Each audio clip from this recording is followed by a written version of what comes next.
movies and games and TV shows, the Cinemaniacs podcast. Welcome back, everybody, to the Cinemaniacs podcast. I am Maceo, once again, always joined by Matthew. And we are here to talk movies, games, and TV shows, just as always. I will always be talking about that. Movies, games, and TV shows. Forever. Now, if you are a listener of this podcast and you follow the podcast, you will realize that we missed an episode. We skipped over an episode, a little bit of story time, got these new microphones, and they work a little differently than our old ones. And basically what happened was we ended up not recording any of what we said. So, yeah, my bad. It was a good episode. We talked about a whole bunch, but we'll reiterate some of what we said on this one. Yes. But today is a special one because Guardians of the Galaxy Volume 3 came out. And, we don't want to talk about it a little too early, but it was incredible. Yes. It was really good. It was an experience for sure. Yeah, it was really good. So we got a whole bunch to talk about. We got Guardians to talk about. We're going to do some more Marvel news, some movie, games, and TV shows. And we're also going to do a little bit of an MCU tier list, give our opinions on the 32 MCU films that are currently out. But before we get into anything, the past 2 weeks have been birthdays for a lot of movies, a lot of Marvel movies in specific. Yeah. So, and I wanted to really talk about it because it makes me feel really old. So Multiverse of Madness came out 1 year ago already. Endgame came out 4 years ago. Infinity War 5, Civil War 7, Age of Ultron 8, Amazing Spider-Man 2, 9, Avengers 1, 11. Wow. Iron Man and the MCU as a whole turned 15. Bro. Yeah. 15? Yeah. And here's the kicker. Spider-Man 1 with Tobey Maguire came out 21 years ago. Now, we weren't born when it came out. Yeah. But it still makes me feel old. Yeah, for sure. Dude, Avengers makes me feel old at Yeah, 11. it does. Yeah. That one really hits. I think that one and Amazing Spider-Man 2 hit the hardest because I have vivid memories of both of those in the theater. I think Amazing Spider-Man 2 is a lot of the time as well. Like, that 2014, kind of era. Dude. Bro, even the songs in the movies, in both those movies, are kind of encompass that teenage kind of skater era, Right, yeah. And, you're exactly right. Yeah, that definitely is crazy. 9 years ago. Dude, 9 years. And the MCU is 15, which is also wild. 15. Yeah. So the sands of time are moving on, and we just have to deal with it. Yep. So let's get into this news that we've got this week. Starting off, I watched this show. I know you haven't seen this show. It's Always Sunny in Philadelphia. They released their 16th season trailer. Okay. It looks like it's going to be a lot of fun. The show has yet to disappoint me. It's obviously a sitcom, and it's one of the best sitcoms out there. If you're hearing this and you haven't seen It's Always Sunny, definitely give it a watch. It's ridiculous. It's hilarious. You should watch it. I think you'd like it a lot too. Okay. Pedro Pascal has joined Ridley Scott's Gladiator. Yes. This cast is huge. This cast is phenomenal. That adds on to, obviously, Paul Mescal as the lead. Right. Barry Keoghan as the supposed antagonist, but now some people are saying Joseph Quinn is the antagonist because Joseph Quinn is the Emperor. Oh, okay. And also, I think 2 returning actors from the Gladiator movie. I forget the names of both of them, but one of them is a woman, and the other one, he's actually in Guardians of the Galaxy. He's the guy who goes who in the first one. Jimon Honsu. Yeah, I think he's returning as well. It's a pretty stacked cast, There's a lot of names, obviously, and Pedro Pascal. Dude, that's some heat. It's looking good. It's looking packed. Speaking of big casts, Dune 2.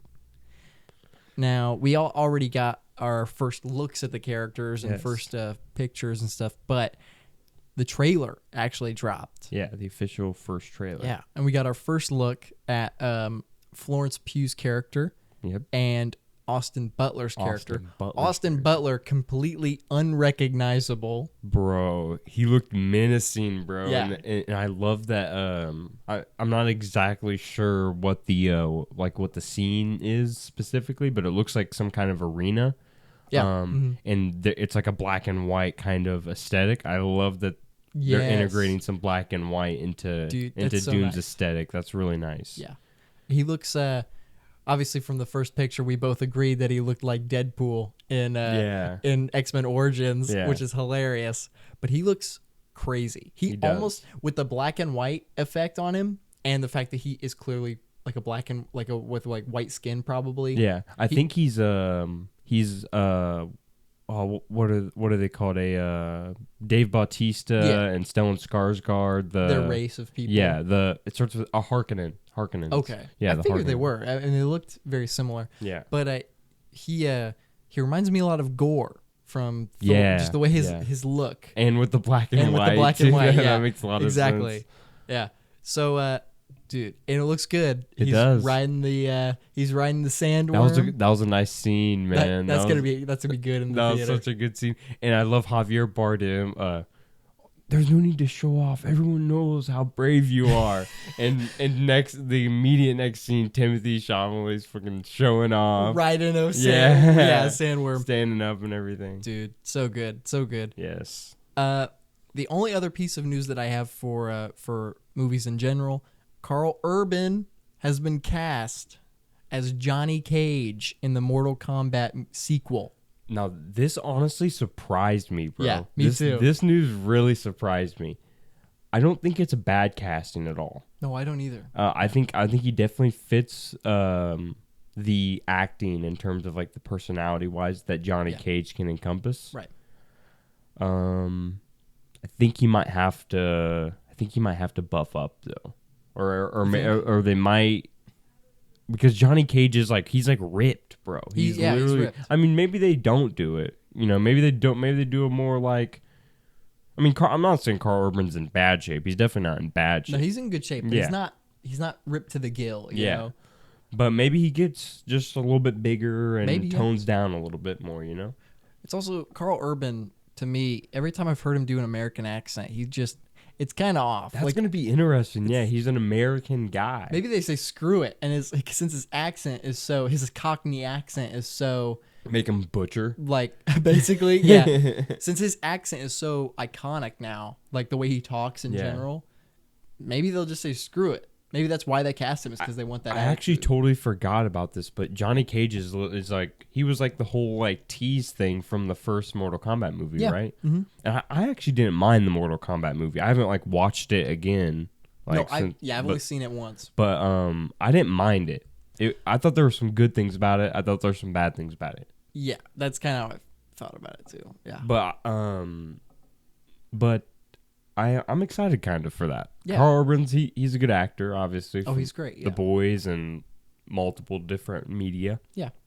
So integrating him to that'd be cool. I definitely didn't see that one coming at all. I thought, and I honestly kind of wish they still did this, but I'm sure Karl Urban is still going to do a good job. I kind of thought and wished they were going to do Joel McHale, who plays, he's in Community. He's the main character. Have you seen what he looks like? He's he's in Spider-Man actually. He's in Spider-Man 2. He's the bank teller guy in Spider-Man 2 that Aunt May kicks his foot or whatever when they're at the bank. Yeah, I know who you're talking about. Yeah. He's by the way, he looks in that film in that movie he's 20 something. Yeah. And he's balding. Dude, he is hot now. He's got a big beard, he's got real nice hair. He's jacked. He's giant. Bro, they all are now, bro. Yes. Everyone's jacked in Hollywood. Everybody. Besides Timothy. Yeah, besides Timothy Chalamet. But what's funny is Joel McHale plays Johnny Cage in the animated Mortal Kombat movies. Oh, wow. And he's designed. He almost looks like the design that they use in the movie. And I thought, perfect. Are they going to make them the live action? And he would have worked. It would have been perfect. Yeah. But I still think Karl Urban is a good choice. Yeah. I think Karl Urban is it's a more unique choice for the character, I think. Yeah.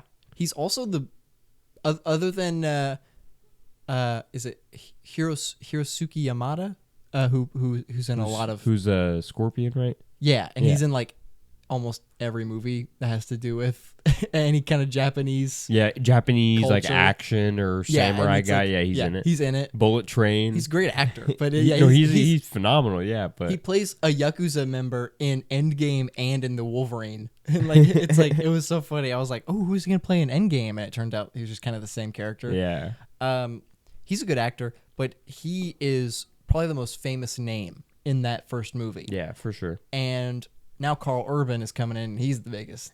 And He's I probably think the that's biggest what name. a lot of people were disappointed about from the first movie is that there wasn't a whole lot. I mean, there was some Scorpion, but there wasn't a whole lot Yeah. of Scorpion. It was obviously focused around like his descendant, Dude. which a lot Cole or whatever. Cole, Yeah, nah, I was not down with the creation of a new character. yeah. I think that's always it's always a dangerous territory to make original characters and stuff like that.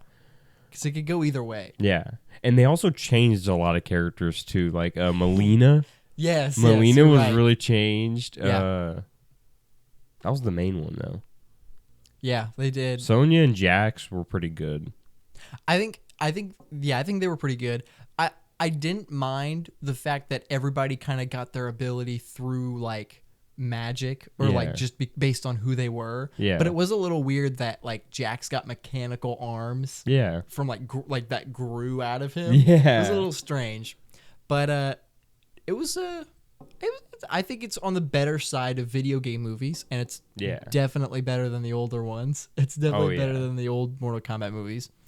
I don't know, but I think Carl Urban as Johnny Cage, interesting casting, but sure. nonetheless good. Yeah, good Yeah. casting. He'll definitely have the charisma. For Well, sure. yeah, he definitely will. He'll definitely have the charisma. Yeah.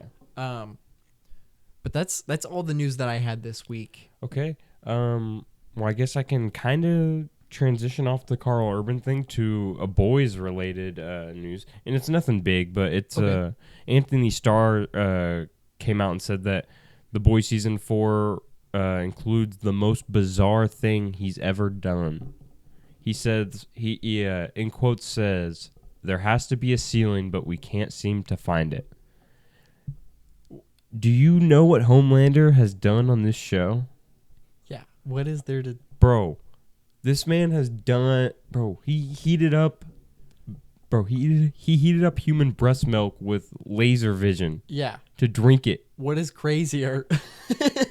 He drunk milk straight from a cow like bucket like, Yeah, like straight from and it seems like he like enjoys it like sexually. Like yeah, it's definitely he's got the biggest mommy kink out there, you know. it's like, oh, bro, It's gross. it makes me feel bad because I'm a milk drinker, bro, and for some reason in like film and TV shows, like psychopaths drink milk. It makes me feel really bad. It makes me feel like I'm a bad person, yeah. And then I've met people that are like, "You drink milk?"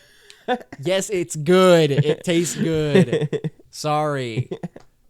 I honestly don't get the people that don't like milk. Yeah, like but straight milk. But obviously Homelander, like, he takes it to like a very extremely weird degree. A real level, yeah, an But extreme he's level. even done obviously weirder stuff than just milk stuff. Like there's like so many war crimes and stuff like Yes, that. yeah. And yeah, but Dude, the but fact that he says season 4 has, the craziest. it seems like they're saying that it's, you know, they do this with they've basically done this every season, and they've been right every season basically. Yeah. It gets crazier in some way every season. Yeah, it does. And honestly, people might be like, "Oh, it's redundant," but I'm just gonna trust them here, and I'll take their word for it. Honestly, yeah. Like, I don't know. I mean, they have yet to disappoint. Yeah, They really do. And it just gets crazier each time. yeah. Literally carrying my reasoning for having a Prime Video Yes. subscription. Yes. What's funny is Invincible needs to. Oh, yeah. Invincible needs to hurry up. yeah, they need to hurry up with Invincible. But what's funny is I only have a Prime account when The Boys is out. I only like sign Bro, up. seasonal with Prime yeah, Video. Yeah, I am. I do a free trial every time, and then when it runs out, I just pay for the last episode or whatever. Yeah, it's exciting though. I can't wait for season 4. Bro. It's gonna be so good. It's gonna be great. I'm not as. I mean, I'm interested in the Gen V show. Yeah. But I'm not like excited. Yeah, I don't know. It's an interesting concept. I heard that there's going to be some characters from like Ashley. I heard is going to be in it. Yeah, I she's think, in like the trailer. Yeah. which that's cool. You know, I'm sure it'll be funny because I find yeah. the boys' humor really funny. I'm sure it will kind of transition to that same kind of humor. Right. So I'm sure it'll be funny, but will it be good like the boys? I think that's probably asking too much for it. It is. It's definitely asking a little too much, but who knows? You know, who knows? Yeah, who knows truly. Yeah. Next thing I got is a new live action / animated hybrid Bugs Bunny movie is reportedly in the works at Warner Brothers. That's interesting because why Bugs Bunny? Not Looney Tunes. Yeah, not Looney Tunes. Just Bugs Bunny. That's interesting. And a live action / animated hybrid film. That's just. I mean, that is kind of like the Looney Tunes kind of thing and Space Jam kind of. Yeah, that's Space Jam. That's live action. I hope it's not like a Space Jam like spin-off or something like that. Dude, I hope. I hope it's like a bro. I honestly would be down for like an actual good Bugs Bunny kind of movie if it's done like in a cool way or something. Yeah. You know. Well, it's funny because James Gunn. Speaking of James Gunn, Guardians of the Galaxy. James Gunn is still doing a Wile E. Coyote R-rated film. Bro, that sounds amazing. He's still doing that? Yeah, that's still happening. As far as I know. Bro, that sounds amazing. Yeah, it's gonna be wild. It's gonna be Wile E. It's Wile E. Coyote. Is it gonna fit in that same world? Like, is it gonna be like where it's like there's separate movies for each character? You know? Yeah, you never really know. Weird, like, are we gonna get a? I don't know who's another Looney Tunes that could like get a solo movie. Daffy. A Daffy Duck. Okay. Dude, Daffy's my favorite Looney Tune. Dude, I could see Daffy Duck getting like a kind of like the Goofy movie kind of movie. Oh my gosh, that would be great. I could see something like that. That would be so good. Yeah, that would be fun. Okay, Bugs Bunny movie. Yeah. Yeah, Bugs Bunny. Can't wait. Next thing I got is a little Star Wars news. Okay. Taika Waititi has said that he's reportedly committed to this Star Wars film next year. Oh. So okay. The news came out like a little while back that he was like, "Oh, I'm gonna take my time," or they. I think it was actually not him, but I think it was like Kathleen Kennedy or something like that said like, "We're gonna let him do his thing and take his time or whatever." Yeah. Now apparently Taika has said that he's kind of pushing for a shooting next year kind of schedule. Okay. It's gonna be interesting to see his style into Star Wars specifically. It's definitely going to be interesting. And I can already hear people going, terrible director. Mid. Dude, Taika Waititi, he made one dud. Bro, do you know how many great directors have made a bad movie, bro? Steven Spielberg has bad movies, bro. Dude, Spielberg to me is a very hit or miss director, honestly. Bro, he is. And in my opinion, he's one of the greatest directors of all time. I agree. I completely agree. Like, literally. I think I obviously haven't seen all of Scorsese's films, but I would say compared to everything that I've seen from Scorsese, his weakest thing that I've seen is Shutter Island. Like, the ending is incredible, but the movie as a whole is a little up and down. It's a little It's not my favorite, and I don't know. So every director has their low point, their low scoring film, even by like their own standards and stuff. You know? Exactly. And Thor, I don't think Thor: Love and Thunder should discredit anything this man does,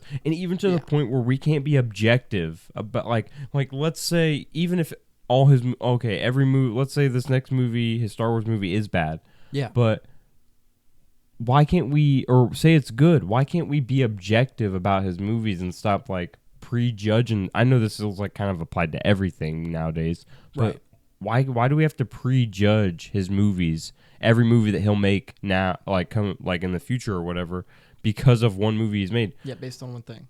Jojo Rabbit is apparently amazing. Dude. If you're gonna judge off one movie, why don't you just judge off that? Or Thor Ragnarok? Every movie that he's made has, I don't think, other than Love and Thunder, I don't think he's made a movie that collectively people are like, yeah, this is not good. And I don't even think I still stand by this. And I don't think Love and Thunder is a terrible, I really don't either. horrible dumpster fire. Yeah. I don't think it's that. Now it's definitely shaky. Yeah. It's definitely it's definitely not the best, but there's definitely a lot of wasted potential, specifically in gore, obviously. And Christian Bale. Yeah. But the film itself is not like, oh, this director's career is over, bro. Yeah. I've seen, bro, Spielberg actually might have a worse film than Thor: Love and Thunder in his catalog. Like, he actually might.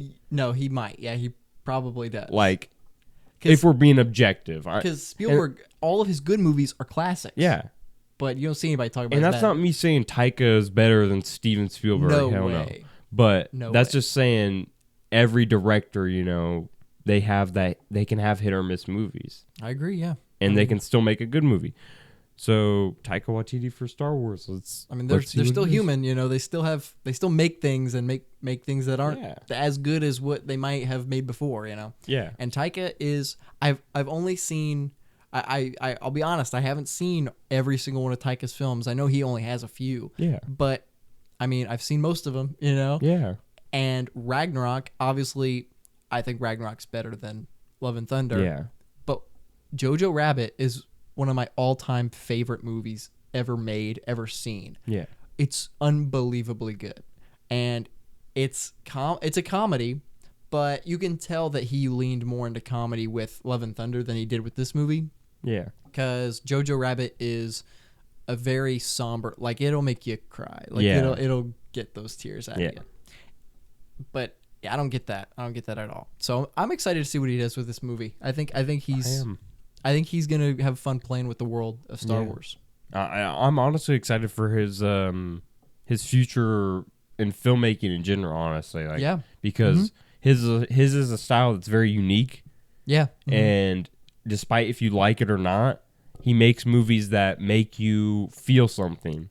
He makes movies that make you feel something about the project, which I have to respect on some degree. Yeah, even if you absolutely hate it, he made you feel like you hate it. Yeah, at least it didn't feel like some corporate produced nonsense. Yeah. At least and some people will probably argue with this, but people will argue with everything. But specifically this, some people might argue with this, but I think that even in Love and Thunder is clearly all him. I don't think Disney interfered with that and said, add some gay stuff. I think he wanted to add some elements of LGBTQ. Yeah. That's just all him. It doesn't matter. Yeah. It does not matter. I don't get, bro. That's don't even get me started on the whole 40-year-old men whining about woke superhero movies and stuff. Just stop, bro. Not to call anybody out here, but a guy that I watch, his name, I won't say his name, but it rhymes with Myron Tagnus. And anybody who knows who I'm talking about can switch that around and figure out who I'm talking about. He has not liked the past few Marvel movies because they've had woke things in them. Woke. And so Guardians, the reason why he loves Guardians so much was because there's nothing woke. There's Dude, no woke.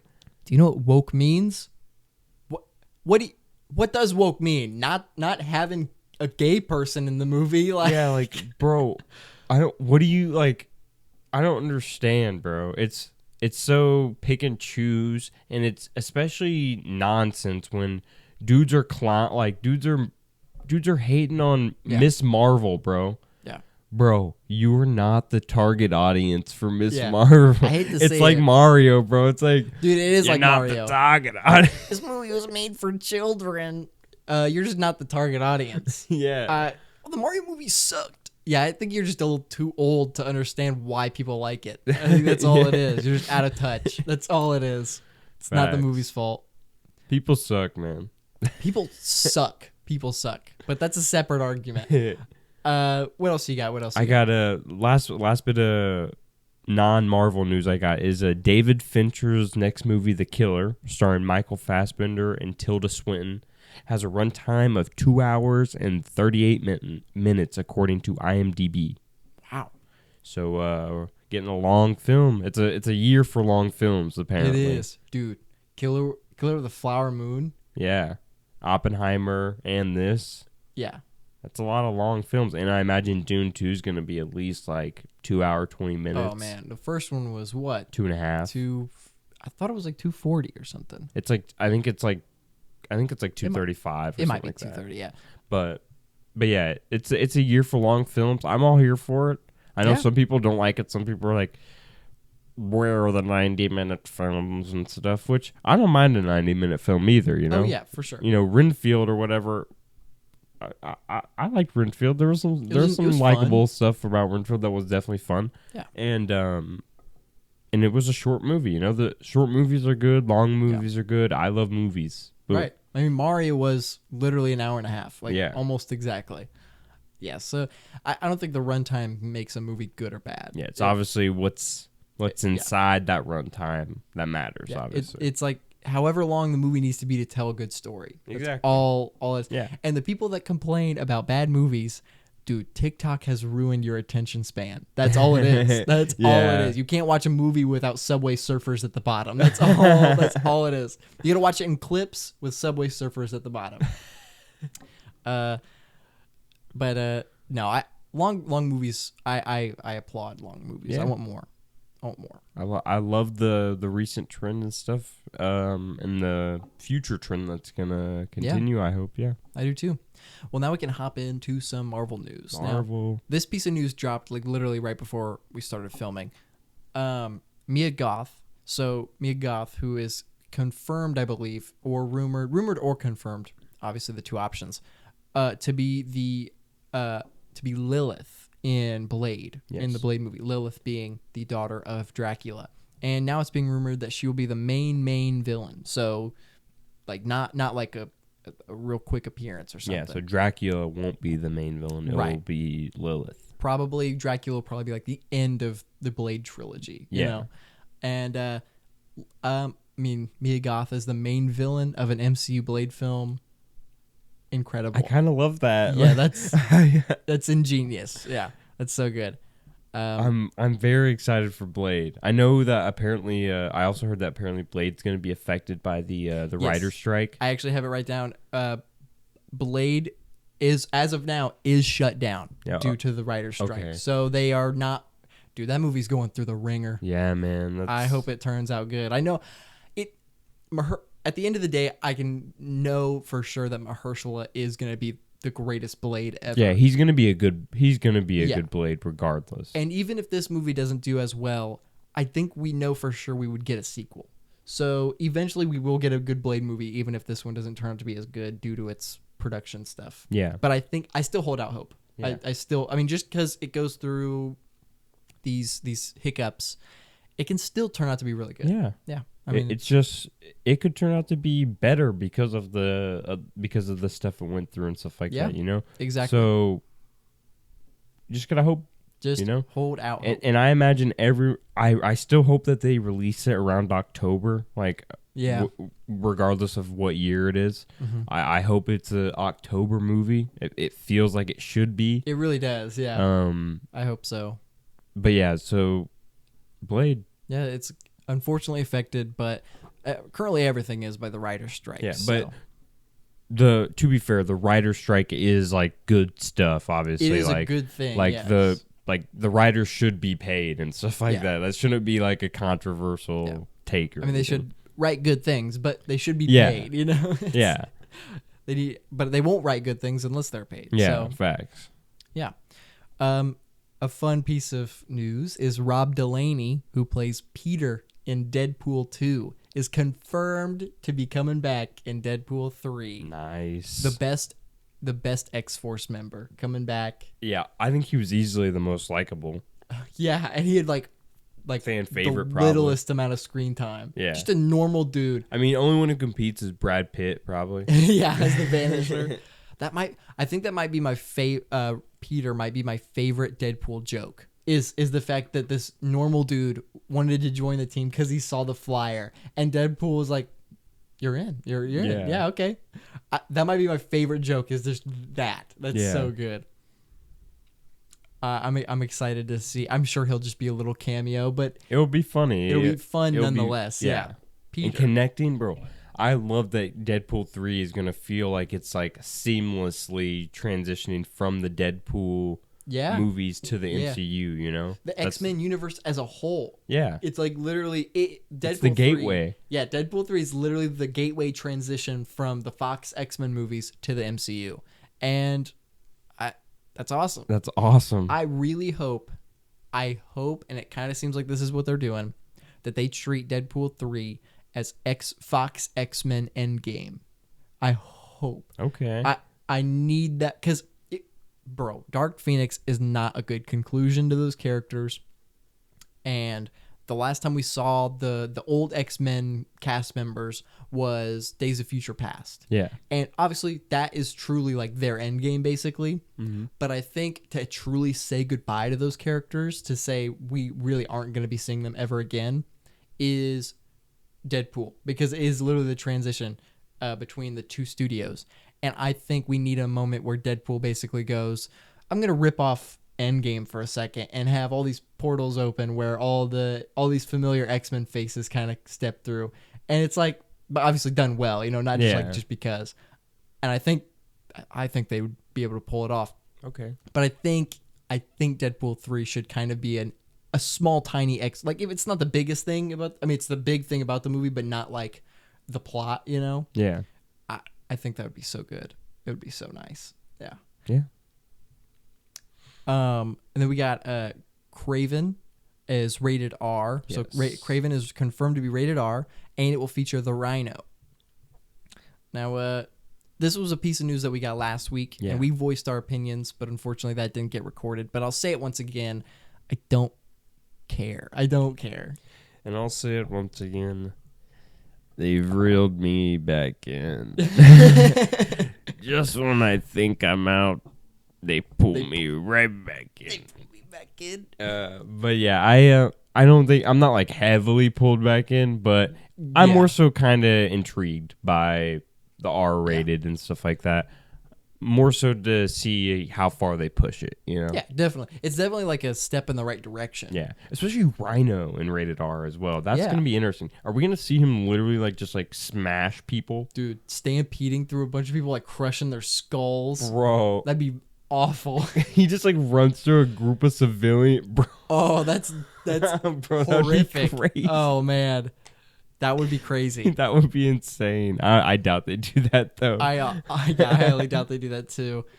Yeah, but Craven rated R, again, it's the Sony Spider-Man universe without Spider-Man. Yeah. It's not interesting to me. I don't think it's interesting to a whole lot of people, but the movies besides Morbius, the two Venom movies have been fun. At the very least, it's just dumb fun. Yeah. And the problem is that they're building a universe off of it, and it's like not everything needs to be a universe, especially in a universe full of characters that doesn't have its main character, you know? Yeah. So I don't know, man. I just feel like Tom Hardy should just be like used as like one of make him Andrew Garfield's Venom. That's the problem though, is because Andrew Garfield doesn't want to be in the trash universe. But no, bring them like. Don't bring them to his universe, but like make his in-universe Eddie Brock not the same Venom. Just like have it be Tom Hardy. Yeah, have it be Tom Hardy. If it, just for convenience, or have Aaron Taylor Johnson or whatever be Craven. Yeah, because they're kind of closer in terms of age anyway. Right. Instead of Tom Hardy and like Tom Holland. Yeah, that's fair. Which I mean to be fair, I'm not against like Tom Hardy, Eddie Brock, just like bullying a like super young Peter. Yeah, which we say super young, but but Andrew Garfield is 40. Yeah, like, so it's like he's 40 something. So I mean, but I don't know. I think he would fit better in Garfield's universe, you know, because of the age and stuff. I agree. And then get someone new maybe for MCU Eddie Brock. Yeah. Andrew Garfield and Tom Hardy might actually be like the same age. I'm not gonna lie, bro. Don't even say that, bro. That sounds crazy. They might actually. Yeah, we're gonna do this real quick. I don't know, because it's definitely a visual thing where it's like, oh, but we've seen him in all these movies, and Tom Hardy looks so much older. But I don't know. Dang. Wrong.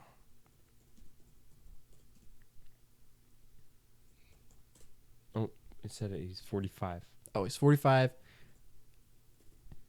Okay. Okay. Bro, we live in a day and age where when you type Andrew into Google, the first thing that comes up is Andrew Tate. Yeah. That's What are we? Whatever, man. Don't give me that Yeah, again. Don't get whatever. me started on that. So Tom Hardy is 45 and Andrew Garfield is 39. That's still pretty close, That's though. still pretty close. Yeah. That's still. But Andrew Garfield's age always surprises me. But wait, if Andrew Garfield's that old, then, bro, Charlie Cox and Robert Pattinson, they both got to be. Yeah, they're around the same age. Yeah. Because they all were in college together Yeah. or whatever. Yeah. They're I believe Robert Pattinson is just a couple years younger. That's crazy, bro. Yeah, it is wild. It's wild to think about. Some more news. Andy Samberg has been confirmed to be playing Ben Reilly, the Scarlet Spider, in Across the Spider-Verse. I like that a lot. I like that, yeah. I like that a lot. And then after that, everything I have now is all Fantastic Four related. Okay. Do you have any? I figured we could end on the Fantastic Four stuff. Okay, yeah. Okay, so Across the Spider-Verse will reportedly have a runtime of 2 hours and 20 minutes, making it the longest animated movie of all time. Yeah. Wow. Wow. 2 hours and 20 minutes? 2 hours and 20 minutes. And you know that we're going to get like the stats or whatever, like how long each frame took people to animate and stuff. Like, I'm pretty sure the first movie, it was like some crazy stuff like 100 days for every frame or something like that, bro. Crazy. If that's or not. Maybe it might not have been 100, but some like it was. I guess It was like crazy. Yeah. But 2 hours and 20 minutes. That's crazy. It's long because most animated movies barely break to 2 hours. Yeah. So to go 20 minutes past 2 hours is a pretty big breakthrough for an animated film. And it's going to be all, and I think it's fitting that the sequel to one of the most like even in the short amount of time that it's been out, which not that short, 4 years. Yeah. But, people, it's highly regarded in terms of like all-time animation movies and stuff. It's a very acclaimed animated movie, maybe the most in terms of like the public opinion and stuff. It might be, yeah. And I think it's fitting that the sequel to that is the longest animated movie ever. Yeah, just keep breaking records of some kind, Yeah, so the longest, dude, I can't wait. That's awesome. I can't wait. It's actually closer than you think too. Because Across the Spider-Verse, it comes out next month, right? It comes out June 3rd or June 7th. Oh, that's less than a month away. Yeah, I mean, holy. Yeah. I mean, it's already May, so that's nice. Next piece of news: Wilson Bethel will reportedly return as Bullseye in the Echo series, which will reportedly continue his story from where it left off from Daredevil season 3. Dude, I did not see this. What? Yes. Oh because my God. apparently Daredevil. Not all. Apparently, from what I've heard, the reports is that Echo is going to like canonize some parts of the Daredevil Netflix series and not others. Okay. I specifically heard that season 1 of Daredevil isn't going to be canon.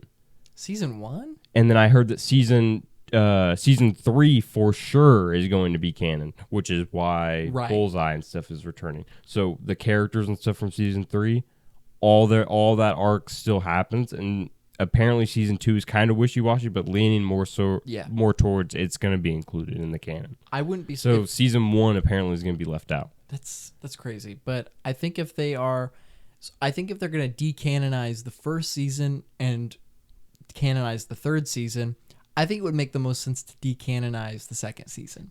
But maybe, honestly, in my opinion, maybe it's not them maybe the like reporter or leaker or whatever, maybe it's not them. Maybe they didn't decanonize the first season. Maybe they just didn't bring it up, or maybe none of the story points or whatever kind of came into that. Because how do you know, like, what did they say for sure that made you like, realize that the first season isn't canon, but Right. these seasons are. You know. Yeah.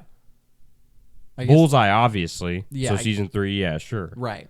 But And the fact that I think the fact that Vincent D'Onofrio has actually said that it's following from where he was in the third season, maybe. yeah, Yeah, I don't know. I don't know. I think it would make the most sense to maybe leave out the second season just because it's what everyone kind of says is the weakest season. yeah, And it doesn't do a whole lot for Daredevil's story. It only it's for Elektra who is it's more of Elektra. dead, Yeah, and it looks like a bunch of ninjas and stuff. yeah, I think it would be good maybe to leave out that season, even though there's incredible moments with Daredevil and Punisher. especially that, bro. The ending episode. And Yeah. I'm pretty sure the rooftop scene happens in that season, right? Yeah. Mm-hmm. Yeah. That's the one of the first few episodes, yeah. Yeah, so, there's definitely some good moments in season 2 and stuff. But I think it would make the most sense to maybe redo the Daredevil and Punisher rivalry to kind of friendship, Okay. because not everybody watched that show. Obviously, Daredevil. A lot of mainstream MCU watchers, haven't seen that, don't know about that, and so I think it would make sense to maybe kind of redo that. And that way you really get a feel of, these guys don't like each other. These guys they hate each other basically. Oh, now they're buddies kind of, you know. And we could re-get moments like that rooftop scene, which if they just kind of redo it, I'd be completely fine with that because I love that. That's such a good scene. Oh yeah, that's an amazing scene. Amazing scene. So how much are you liking Wilson Bethel being the MCU Bullseye? Oh, that I have no doubt about that at all. I was kind of disappointed that we hadn't heard anything about. We've heard everything about everybody from the cast. Yeah. Disappointing as Karen Page and Foggy not coming back as the same actors. Yeah. As disappointing as that is, everything else around that is still so much better. It feels like that they could get it feels like that Marvel could get in the keeping the super powered kind of characters and stuff, like the important kind of, the Bullseye, the Kingpin, the Daredevil, probably the Elektra at some point. They keep those, but the human characters and stuff like that, like the side characters and stuff. Yeah. They are more so tangible that they can play around with, which sucks because Foggy and Karen make Daredevil a part of what it is. It wouldn't be the same without their relationship with Daredevil and with Matt and everything like that. But it also gives the opportunity for the MCU to do that with different people in different ways. So it opens up the door to new things. So it's a win and it's a win-lose situation, Give and take. Yeah. Yeah, it sucks, but I mean, I have to be honest, I would much rather get, Daredevil, Punisher, Kingpin, Bullseye, and all those characters. I'd rather have them back than Karen Page and Foggy. Yeah. I mean, those actors, you know. Because obviously Foggy and Karen they were perfectly casted. They really were. But it's more important to have good casting for Daredevil. And I think if they're going to keep anyone from the show, it should be the main characters, the main kind of superhero villain characters. Yeah. Yeah. But I think it's good. I think they're going to work it out and it's going to be really good. Yeah. Wilson Bethel as Bullseye is phenomenal. He's so good. So good. And I think it would have been stupid not to bring him back. Yeah. That's a really good decision to bring him back. And also, playing off the Daredevil news as well, John Bernthal was recently seen at a gun range practicing for, obviously, the Punisher project or whatever. That's high. Which it probably won't be Punisher, probably be Daredevil first. Right, yeah. But sure either way, I mean, it's kind of practicing for all of it, I'm sure once Daredevil comes out, the moment Daredevil comes out and his episode where it's revealed, oh, here he is, here's the Punisher. Yeah. The moment that drops, Disney's gonna be like, new Punisher show coming out, 2026. The Punisher is gonna be great because he's gonna be pushing that Disney Plus limit for sure, especially with a show. If they go the show route, which they probably will. They will. Yeah. That's going to be nice having a violent Disney Plus show airing like every week for a while. Will be very nice. Yeah. It'll be very Which nice. obviously Daredevil's probably going to be pretty violent as well. But Punisher is going to be like death. Punisher is like you can't have him PG-13. Like Yeah. he can be PG-13 in other shows and other Yeah. movies, but he can't be in his. He's like Deadpool. You know? Yeah. But yeah. So from a little bit of information from the Netflix universe, the Marvel Netflix universe and stuff. And really excited to see these upcoming projects integrate into the MCU. Yeah. These guys are going to be obviously amazing. Mm-hmm. And I'm really excited to see all of them interact with Tom Holland, Spider-Man. Dude. Yeah. That is super excited. unironically, that is the best part about all this. Like literally all those guys, Vincent D'Onofrio, Charlie Cox. Well, we've already seen Charlie Cox, but like Daredevil, really. John Bernthal, Wilson Bethel, even. Yeah. I want to see all these guys interact with Tom Holland, bro. They because have to. Yeah, it's so weird how much you want to see non-Spider-Man characters interact with Spider-Man, like Spider-Man, bro. because they are like honorary Spider-Man characters. Yeah. Well, not Kingpin. He literally is a Spider-Man character. Yeah. But like Daredevil, Punisher, and Bullseye are all like They're honorary. sometimes in there, yeah, you know. So it's gonna be so nice to see that. For sure. And then so the last bit of news I have is DC related and Marvel related Okay. kind of. James Gunn was responding to fans on Twitter with yes or no questions. Classic James Gunn. And someone asked if anyone from Guardians of the Galaxy Volume 3 will be in Superman Legacy. And he responded yes. Okay, here's what I think. I think it's gonna be Sean Gunn and Michael Rooker and his friends and family. Yeah. I think that's what he's saying. But so obviously this answer has sparked the DC fandom and the comic book fandom in general to guess who's going to be in the movie. Is it going to be Chris Pratt as Superman? Is it going to be Will Poulter as Superman? Is it going to be the chick who plays Mantis as Lois Lane?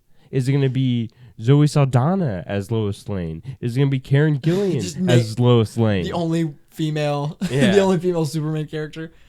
I think I also seen Dave Bautista as Brainiac, which I loved. I'm not even gonna lie, I actually kind of love. That's kind of interesting. I kind of love Dave Bautista. I don't know if like every iteration of Brainiac's like this, but is he always like a tall, like green?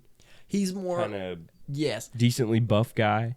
I would say that every time I visualize what Brainiac would look like, he kind of gives more of green Lex Luthor. Yeah. Okay. Yeah. Yeah. That's So exactly what I was thinking. Yeah. I would not think Dave Bautista in terms of his physique and how he looks, but I think especially after Knock at the Cabin, or not Knock at the Cabin, is that Knock at the Cabin. Yeah. Especially after that, that would work. I don't know. And obviously, Lex is obviously a big one as well. Some people throwing Will Poulter maybe as Lex Luthor. No. Maybe no. Maybe I don't know. I've seen Will Poulter as Jimmy Olsen, his friend. Oh yeah, I saw that one as too. Yeah. I can see that too if they want to go a route of like Superman and Jimmy being like high school best friends. Yeah. Which I would prefer. I think that'd be a good take. But Will Poulter as kind of anybody, kind of as like Superman, I don't know. His face is too it's too recognizable as that is this actor. Yeah. It's not Superman. It kind of was the same. Superman with is Adam Warlock. so hard to cast, bro. I don't care. Yes. Henry, and I know I'm probably gonna love the James Gunn Superman movie, but Henry Cavill was a pretty great casting. It's gonna be hard, and it's gonna be hard to replicate that. I feel like. Yeah, because even someone like Brandon Routh, who was Superman after Christopher Reeve, I think he was good, but he wasn't like that perfect like Superman essence, you know. And then Henry Cavill got cast, and it was like, yeah, they found it. Yeah. And it is going to be hard to find that again. And I also really liked Amy Adams as Lois Lane as well. Yes, I did too. I thought she was a great Lois Lane. Yeah, I don't know, but if only they could have been in the James Gunn movie. If only. But I'm still excited to see where he takes Superman, obviously. And I also heard that he confirmed that Crypto the dog is going to be in oh, really? the Superman movie as well. That's cool. That's fun. And I don't know, is that like a talking role?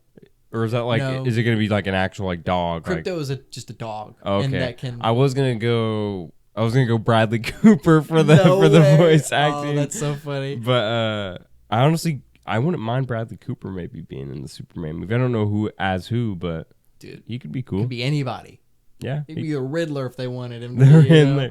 there. But yeah, so a little bit of DC news as well, and that's all my. Cool. Well, let's jump back into the Marvel news a little bit before we stop talking about the news. This happened last week. Antonio Banderas was rumored to be in talks as Galactus. Yes. Great. I think anybody can do that role as long as they've got a cool voice and they're willing to not be on set. You know? I also like the choice. For a long time, I was a Liam Neeson as Galactus guy, which is still good. Still good. But I love Puss in Boots as Galactus. I don't know. That's like cosmic,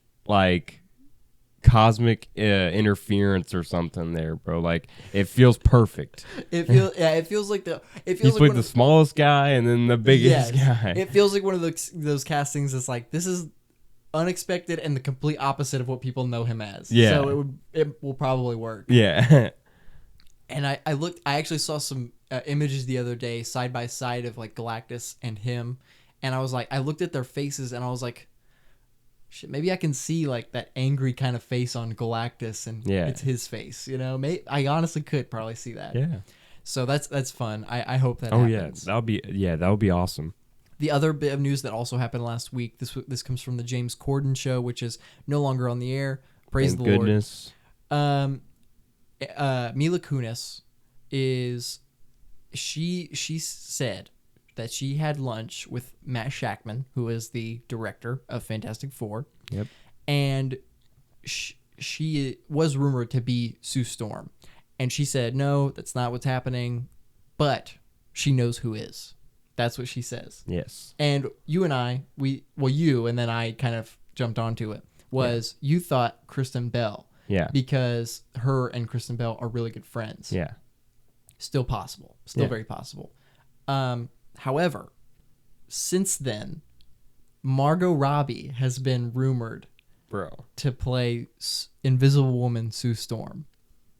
And I've heard this from very reputable sources. I don't know his name exactly, but the dude on Twitter that said this stuff, he's usually right about almost everything he puts out. It's official kind of stuff. Yeah. It's his name's My Time Shine. Yeah, that My guy. Time to Shine or whatever. Yeah, he put out that Margot. Yeah, that's probably happening. Then. Or if it doesn't, she's at least really deep into the talks. I've heard that she's been offered the role, right? Yes. And because that guy, that source, and obviously sources that aren't Marvel or the actors that play the characters aren't reputable usually. But a source like this is almost like, well, if it doesn't happen, it at least was probably going to happen. Because he seems to have deep connections into the process and stuff like that. He leaked the entire story of Quantumania and No Way Home and Age of Ultron when they were coming out. So he knows some stuff. But Margot Robbie as Sue Storm. So picture Adam Driver and Margot Robbie. That's another thing. Apparently Adam Driver is confirmed. I saw that too. I saw an account that I followed that was like, it's happening, it's confirmed, but I didn't see any news about it. It was just some guy being like, it's confirmed, but is it? It's just rumors. That's the My Time to Shine Hello guy. He said that it's done. He literally tweeted, it's done. Adam Driver is our Reed Richards. Shit, okay. I don't know. Again, not who I would have gone with, but still, I'm still happy with it. I still think it's a good casting. And Margot Robbie, bro. Margot Robbie is honestly an actress for Sue Storm that is perfect. I think she is a very good choice for Sue Storm, but I didn't really have her in mind when I was thinking of fan casts for Sue Storm, because I just felt like she wouldn't do it. Sue seems kind of not to say I think Sue can have personality. Yeah. But in all the adaptations, she's just been the woman of the team. Yeah. You know, and I think Margot could bring that personality. Oh yeah. that And real also people light. are like, people are like, oh, she's not gonna do it. She's Harley Quinn right now, dude. She can be in Marvel and DC at the same time. And I don't know if you know this, but James Gunn is killing everybody. He's like booting everybody out. So Yeah. I think she's not going to be jobless here in a second. But beyond her acting skills, I need Margot Robbie as Invisible Woman now. Right now. Give it to me. And paired up with rumored Paul Mescal as Human Torch. Honestly, it's Adam Driver, Margot Robbie, Paul Mescal. I'll say this. Even if they're not the best picks for the roles, they're good actors, you know? Yes, they're all very good actors, so we're at least getting good performances. 100%. The only thing so far that I'm not down with is the rumor that Mila Kunis will be the thing. Oh yeah, Thing or whatever. Yeah. I'm not down with yeah, that. I don't yeah. I think the Fantastic Four is something you shouldn't mess with gender-wise. Race-wise, I think it could go any way. I honestly think. Yeah. I kind of thought about it like, yeah, I mean, Reed could be a black guy. It doesn't matter. Yeah. You know, Honestly, him being a black guy kind of fits better in terms of like his family lineage and stuff with that. But it also doesn't. It's not wrong for him to be white either because like it's so far down the line that races can intermix and stuff like that, and like it's he's literally Kang is like from the 30th century. Yeah. So it's probably like 1,000 years. At some point, all of Reed's family just becomes a bunch of black people. You know? Yeah. So it's like, who cares? You know, it doesn't matter.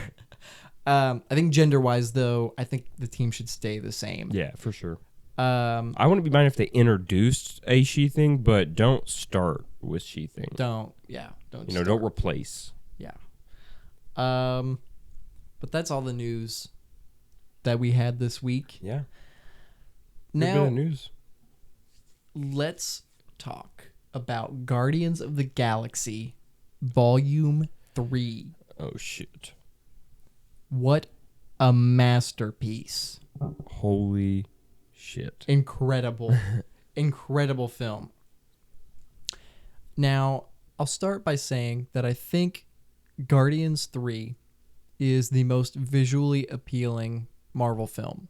I think color-wise and directing-wise, camera work, everything. I think the CGI, I think it's the most beautiful-looking Marvel film out there. I think its only competitor, in my opinion, is probably Infinity War. Yeah. Okay. What do you think? I think Infinity War and Guardians 2, I think, are the top contenders for me, probably. That's fair. And maybe, I don't know, I really like Thor Ragnarok's color usage as well. So I would put Thor Ragnarok up there, but probably not as high as the other two. Yeah. But I think I agree that Guardians 3 has the best. Yeah, and this is the movie that I'd say they perfected Rocket's CGI in Infinity War, but this one took it up. I think this one kind of like there was nowhere else it could have gone. Like it looks so he looks good. Beautiful. He looks gorgeous in this movie. James Gunn, I think his movies in general have solidified themselves as like you can expect them to have really great CGI and stuff because he doesn't just use computer generated models. He integrates practical effects with the computer generated models, which is how almost every CGI should be done.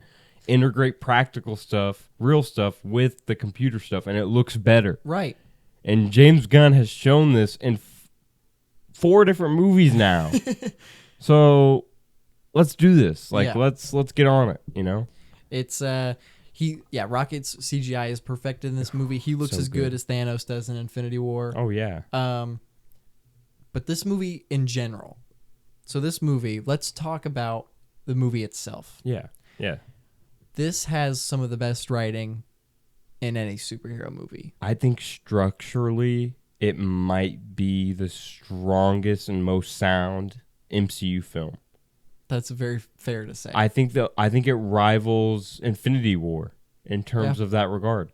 Because Infinity War also, like, obviously structurally is amazing. It is like broken down from a story perspective, having Thanos as the main character, having him win in the end, and our heroes losing stuff.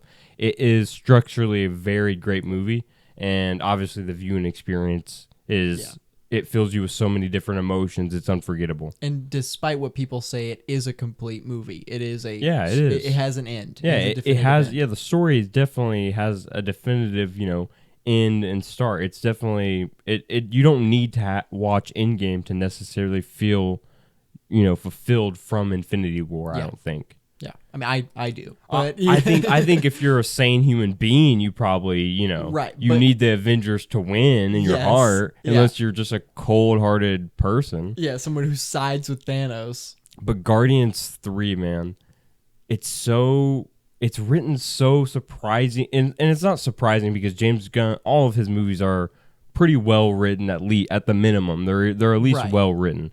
But Guardians 3, man, it's like very good. It's like extremely good. It's so good. Like the characters are very, like, I think for a lot of people, I'm not the one who feels this way. I don't think for a lot of people, a lot of the Guardians characters have shot up in the MCU character, like, and in terms of how good their writing is and things like that.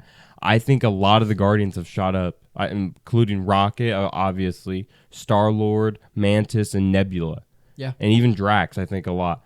Mm-hmm. I think all those characters shot up for a lot of people. Yeah. Unfortunately, I think Drax is still the one that's still down there because they did stuff with him in this movie. I appreciate that they gave him reason other than comedic character. Yeah, that's what I think was important for him. Yeah. Was getting a reason. Yeah. And it really does solidify him as a better character than he was, but unfortunately, I think he's still the weaker written because I think so too. Because and don't get me wrong, the scenes that he has in this movie make me feel extreme emotion. Bro, the fact that in the first Guardians movie, he says that there are two types of people in this world: those who dance and those who don't dance. Or it's the second movie, the second movie, and he himself says that he's not the dancing type or whatever. Right.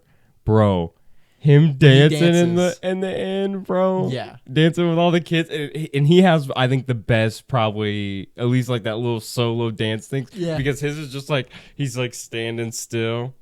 And then he's like slow. Yeah, and he jumps into it. I'm not gonna lie. As much as I think that Drax is probably the weakest of, even now is the weakest. Well, that's not. I might say Groot is probably the weakest, just because Groot is like has kind of resolved himself for fun side character. Yeah. In terms of the actual like characters with background and story, I think Drax is still the weakest. However, he might have my favorite arc in the entire Guardians saga or trilogy and movies, because every film he talks about, or it's shown that he doesn't like dancing or music. Yeah.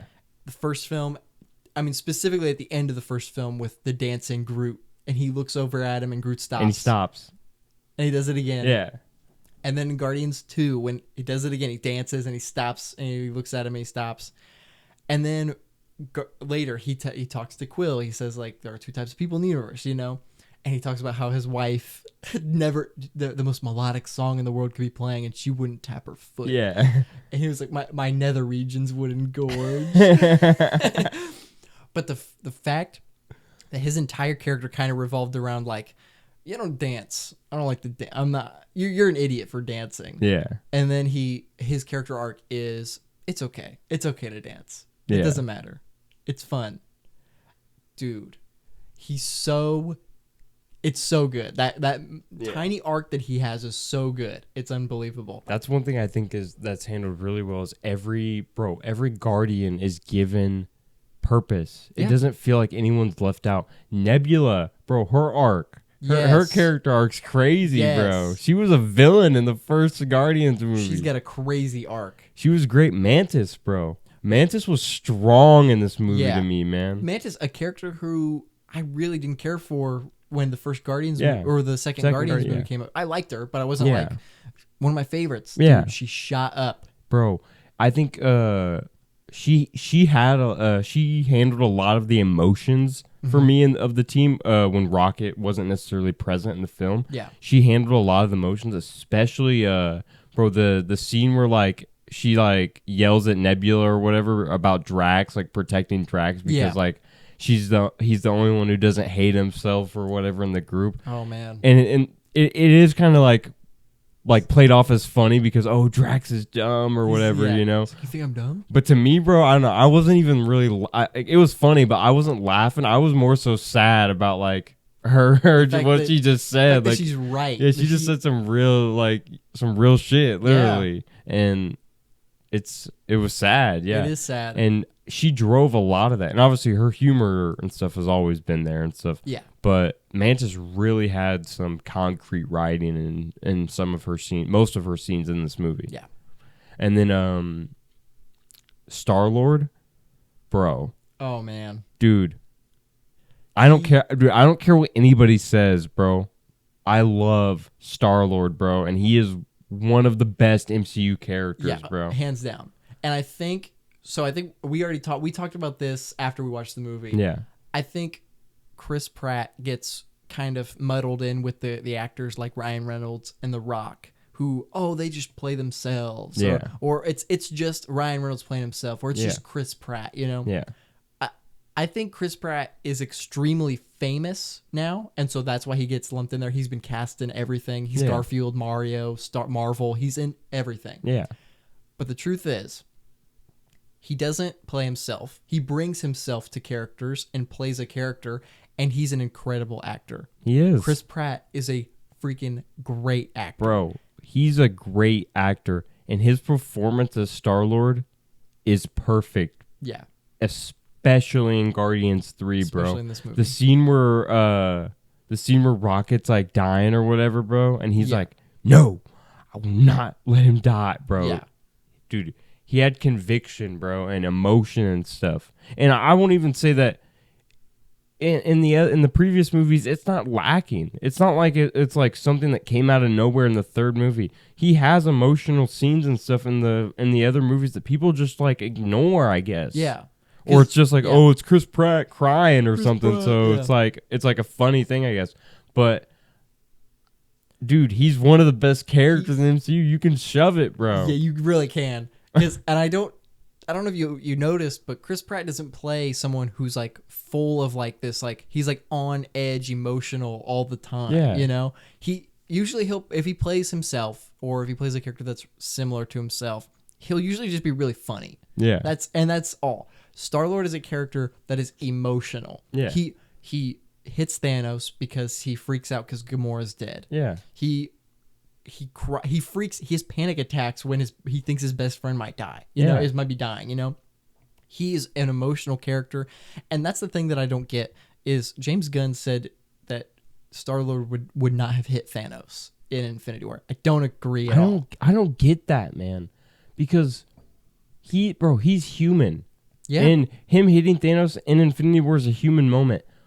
Why? I don't understand why everyone holds this against like Star-Lord, and it seems like Chris Pratt gets this held against him somehow too. It's like he's a human who had a human moment. The writing's there. It makes sense. It does. He loves Gamora. He goes above and beyond for her and stuff like that. You know, he loves her with everything, especially their whole arc that they have in the movies leading up to Infinity War and everything.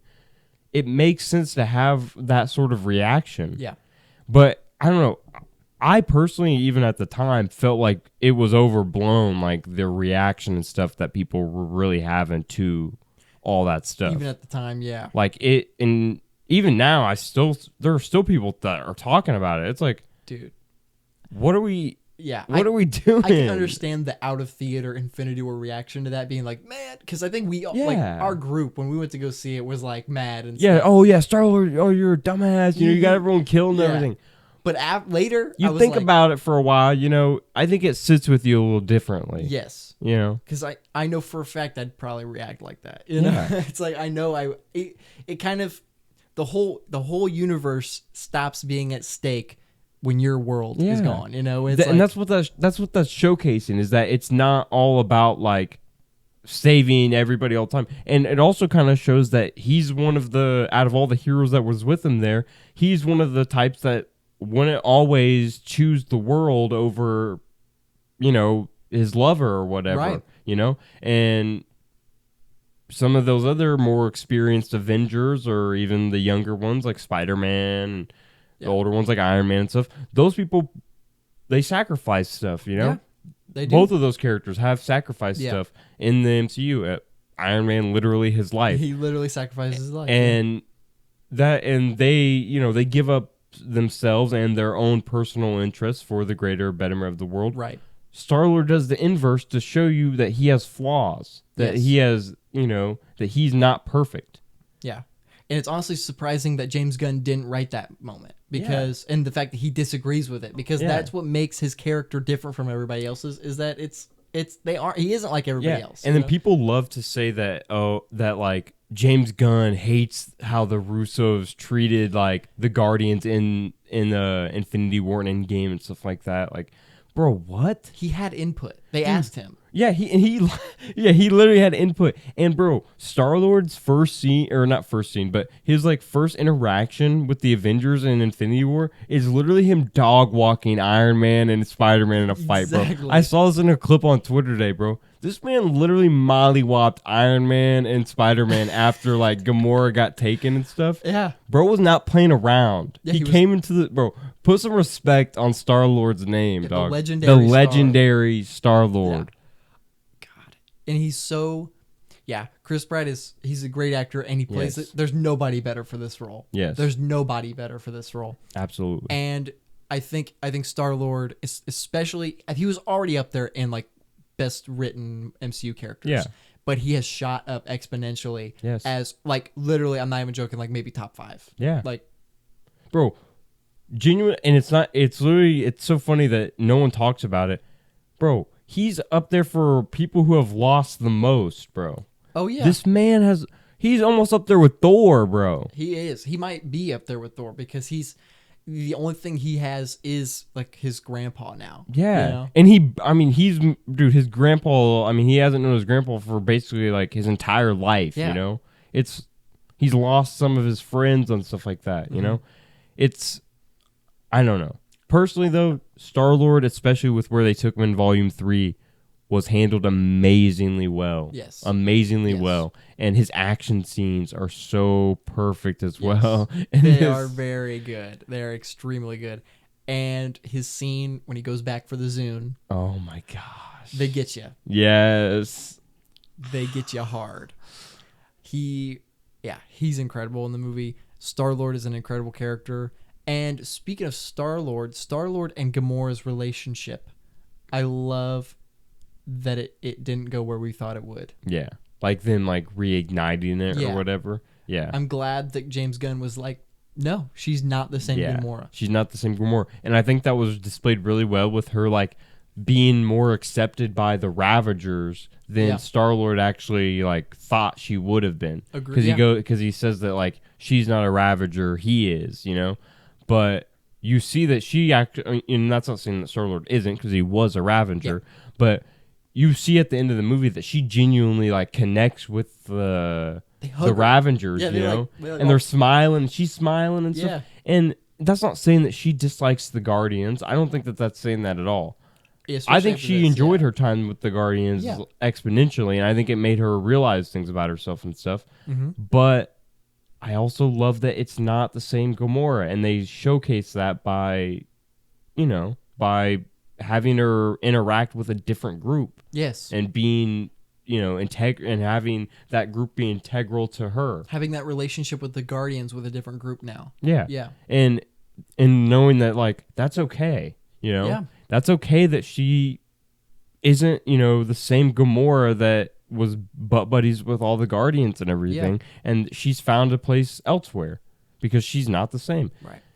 And that's another thing. Gamora's character was also, I think, handled very They well. did an incredible job making this not feel like the Gamora we know. Yeah. I mean, it did. Yeah. But it was a much more hostile and Yeah. angry version of her. Dude, there were some moments where she literally made me mad, bro. There's moments where you're like, dude, kill this bitch again. Yeah. Like, I get it about like Chris Pratt, or not Chris Pratt, but Star-Lord, like, oh, jumping from woman to woman or whatever. Right. And stuff like that. And him like hitting on like Gamora like as soon as she comes back and stuff like that.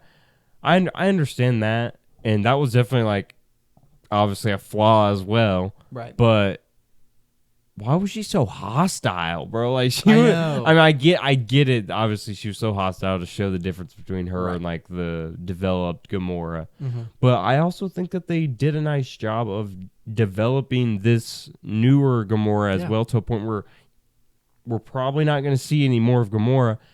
I think that the main audience though feels satisfied with what they did with her. Yeah, it doesn't cheapen as fan servicey as it would be for them to get together at the end and they reignite the flame. You know, I love that James Gunn basically didn't commit to fan service. Yeah. He told what really should have happened, which is Gamora is dead. Yeah, And Peter and Gamora are over.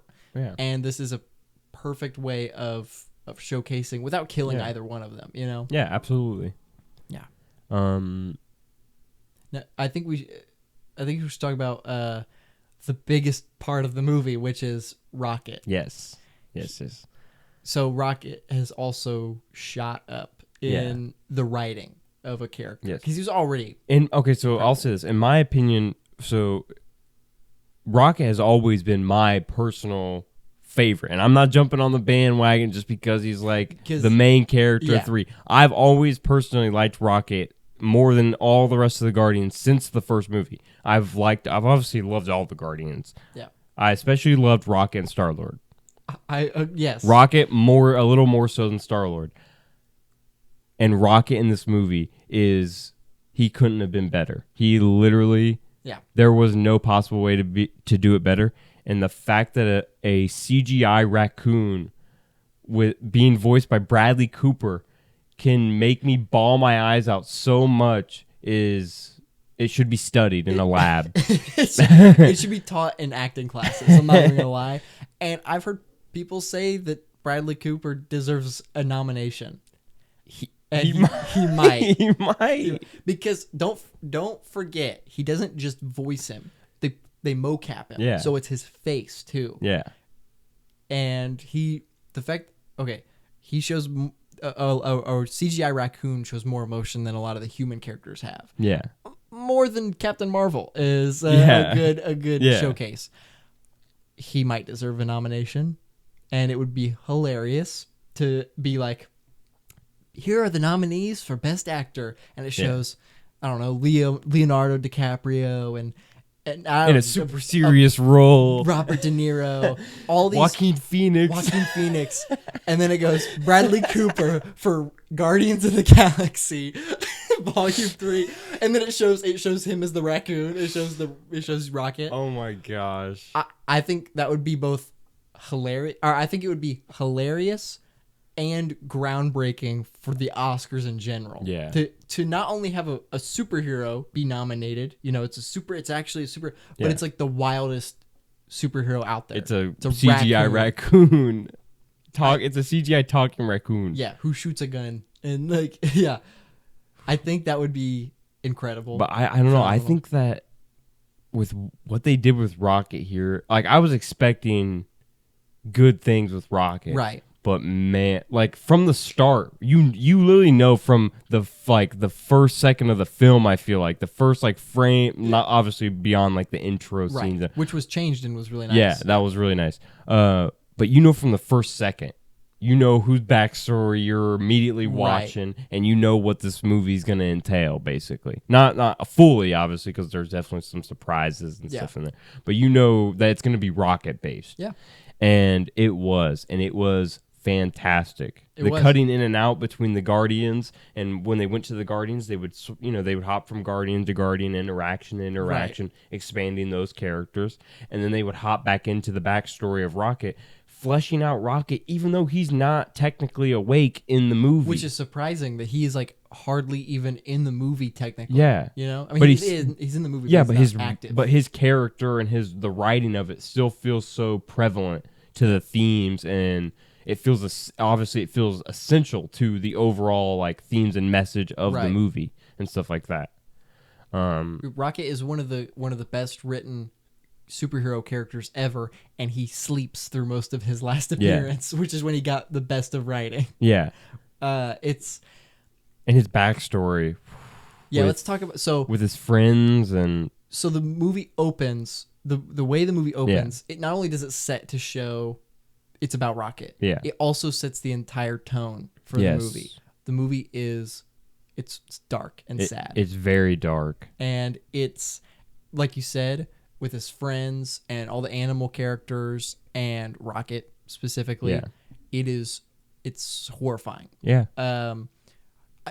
Something I don't agree with is some people have been like, this movie pushes the boundaries of PG-13 violence. Yeah, no. No, it does. Oh, what, the face scene? Is that what you're talking about? I think no. No, I think I don't know. I honestly think that like some of the animal like cruelty stuff is worse than like the gore necessarily in the film. At least in terms of how it makes me feel. It's you know what I mean? disturbing, but it's not like I've seen something worse. Yeah. In a PG-13 movie or less bad. Yeah. You know. Dang, that was loud.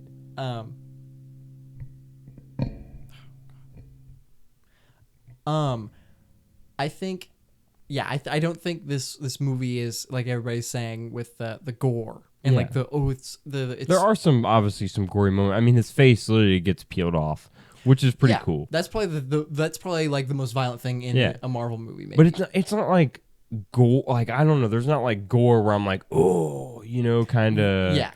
It's more like, oh, that's sick, kind of gore. Yeah. Kind of, especially when it happens to the High Evolutionary. Oh yeah. Like you're like get him. That entire like scene where it's not even a fight. They literally jump him. They beat bro. Dude. It's so satisfying. Dude, oh my god. And the High Evolutionary, played by Chuck Woody Iwuji, oh my god, is he's fantastic. He is phenomenal. Now the character is very simple. It's not. And I've seen people be like, he was terrible. He wasn't. He was just evil. Yeah, he was just evil. Sometimes we need that. I think we've gotten too used to the Thanoses. No, this is the problem. It's honestly a fatigue at this point. Every superhero villain has to have an ulterior motive. They have to have a reasoning. And I don't think it necessarily started with Thanos. Kind of, but I don't know. I think it more so piggybacked off Heath Ledger's Joker. It because probably did, yeah. Every bad guy's got to have a plan, They gotta have something that it's not about the money. It's about sending a message, Yeah. Every villain's got to have a message. It's not about, oh, I just got to be evil because whatever reason. Right. Evil villains for the sake of being evil villains are back, baby. Yeah. They're back. You know what's crazy is I don't think people realize that villains who are evil for the sake of evil can be well written. Yes. Can be just as well written as characters like Thanos or Joker. Yeah. They can be. Here's proof. Willem Dafoe as Green Goblin. Yeah. Dude is literally just evil. Yeah. And he's one of the best written villains. He's literally a 50-year-old man who crosses universes and continuously hates on the same person. Dude, regardless of their age. The guy leaves his own universe and goes, I'm going to find the same exact guy that I was already fighting and just do it to this guy. Menace villains are the best villains, bro. Yeah. I'm not saying that your villain doesn't have to be a menace, and I'm not saying get rid of the ulterior motive, sending a message villains. Yeah, because Thanos is literally one of the greatest villains. So ever. is Joker, and so is Darth Vader. These are some of the best villains of all time, and they have reasonings and stuff like that behind what they're doing. Yes, but sometimes the High Evolutionary, a villain you just straight up hate. You just want the heroes to punch him in the face and get it over with, right? he can be well written because he's like treated with the care and stuff and the respect that is needed. So it's not just, it doesn't feel cheap, you know? And also it very much helps by Chuck Woody's phenomenal performance as the villain himself. Very intimidating. Yeah. Some of the best lines, bro. That's another thing I wanted to mention about this movie, bro. The God line. Bro, might be my favorite line in any of these movies. There is no God. That's why I stepped in. Yeah. Oh man. That's a I'm also a big fan of incinerate them. Just like when he says that, he looks like, what else? You know, like what else could you do? It's like when she mentions them, he's like, you're talking to me about these things, like, yeah, I don't care. Yeah, it literally throw them away. That's literally what it feels like. Yeah, you're exactly right. And they're literally like characters like that we like have kind of grown to like and stuff like that and attached to. And it's crazy. Wild.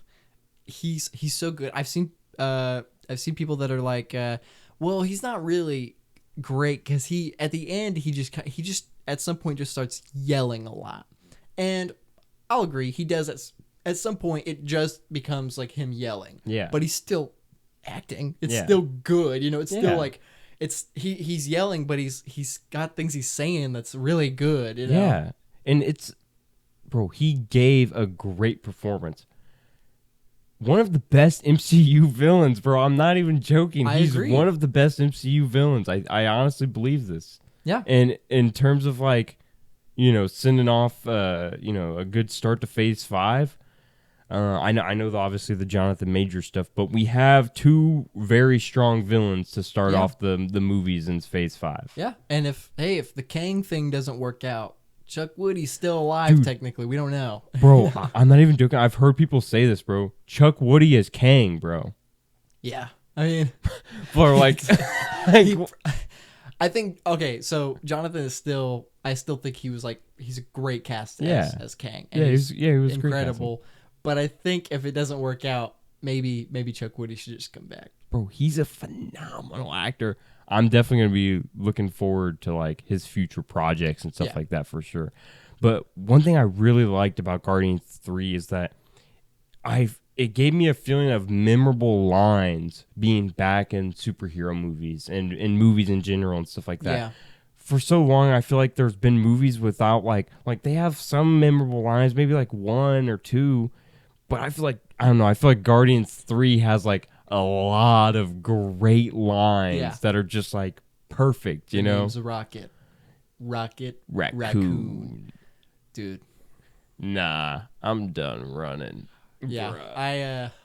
This movie's incredible. I think it has topped for me the first one a little bit. I think it has for me. It's the comedy. I think this might be it's weird because the comedy for me, it kind of works more than really any other MCU film for me. Yeah. And what's funny is that I don't laugh at all of it. And I don't laugh because it's not funny. Yeah. I laugh because the humor is great, but there's so much good writing around it that's emotional. And like I'm like, dude, that's hilarious. Yeah. But I'm crying right now, you know? Yeah. It's like, the balance. I think the balance between comedy and emotion. And obviously, well, comedy is technically emotion, but I mean, like, you know, but like the sad kind of things that know, invoke like hard things that like sadness, a lot of people don't show. Yeah.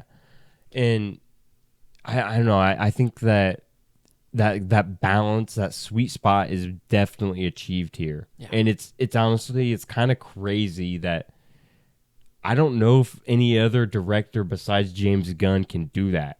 I don't think so. I genuinely, that's his thing, obviously. I know that, but like, he's perfect at that balance of comedy and seriousness in terms of the emotions and stuff like that. And specifically here. Right, yeah. Specifically in this film, it's like, it's crazy. This is definitely his like magnum opus. Yeah.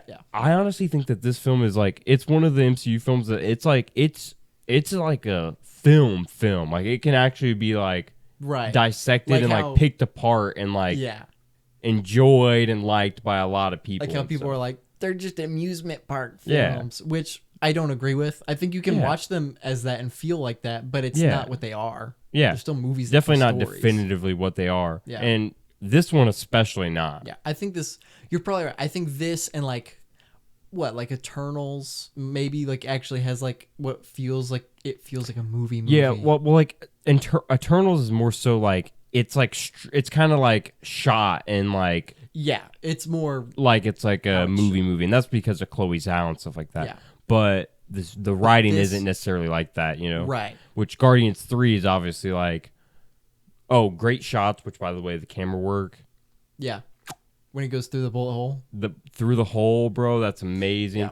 The shot of High Evolutionary where it backs up and it's spinning around. Spins around. Slow spin. Yeah. Love that. Yeah. I also love I love some of the symbolism in the film as well too. There was obviously the which was pretty on the nose, but Adam Warlock doing the dude, that's hilarious. The picture of Adam or whatever when he saved Star-Lord. Adam and God. Adam and God. Yeah, dude. And also, by the way, High Evolutionary is kind of like a whole symbolic reference of like the first like era God or whatever when he was very like revengeful and vindictive and stuff like that. Like he's like, I make the decisions, I choose how you are. I'm your creator type stuff. Literally smiting. He literally High Evolutionary says in the movie that he has the right to exterminate the golden people because like it's his right as their creator, the sovereign. Yeah. That's literally some like First Testament God types, Old Testament God type stuff. Evil, First Testament stuff.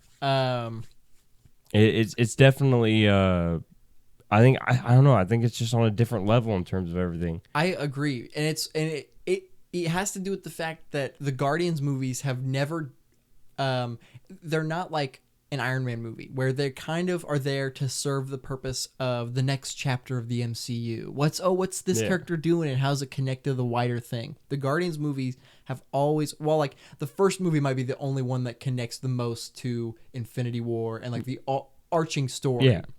Because of the Infinity Stone that they carry in the entire movie. But I think this works the most because this is so unconnected from everything that's going on. Super unconnected. And that gives the free James Gunn the freedom to kind of be like, well, we're just gonna make a like purely good story. Like he doesn't have the burden of setting up the new villain or telling like news like setting up bits and pieces to set up Kang Dynasty and Secret Wars. Yeah. All he has to do is make a story around the characters that he's basically created. Yeah.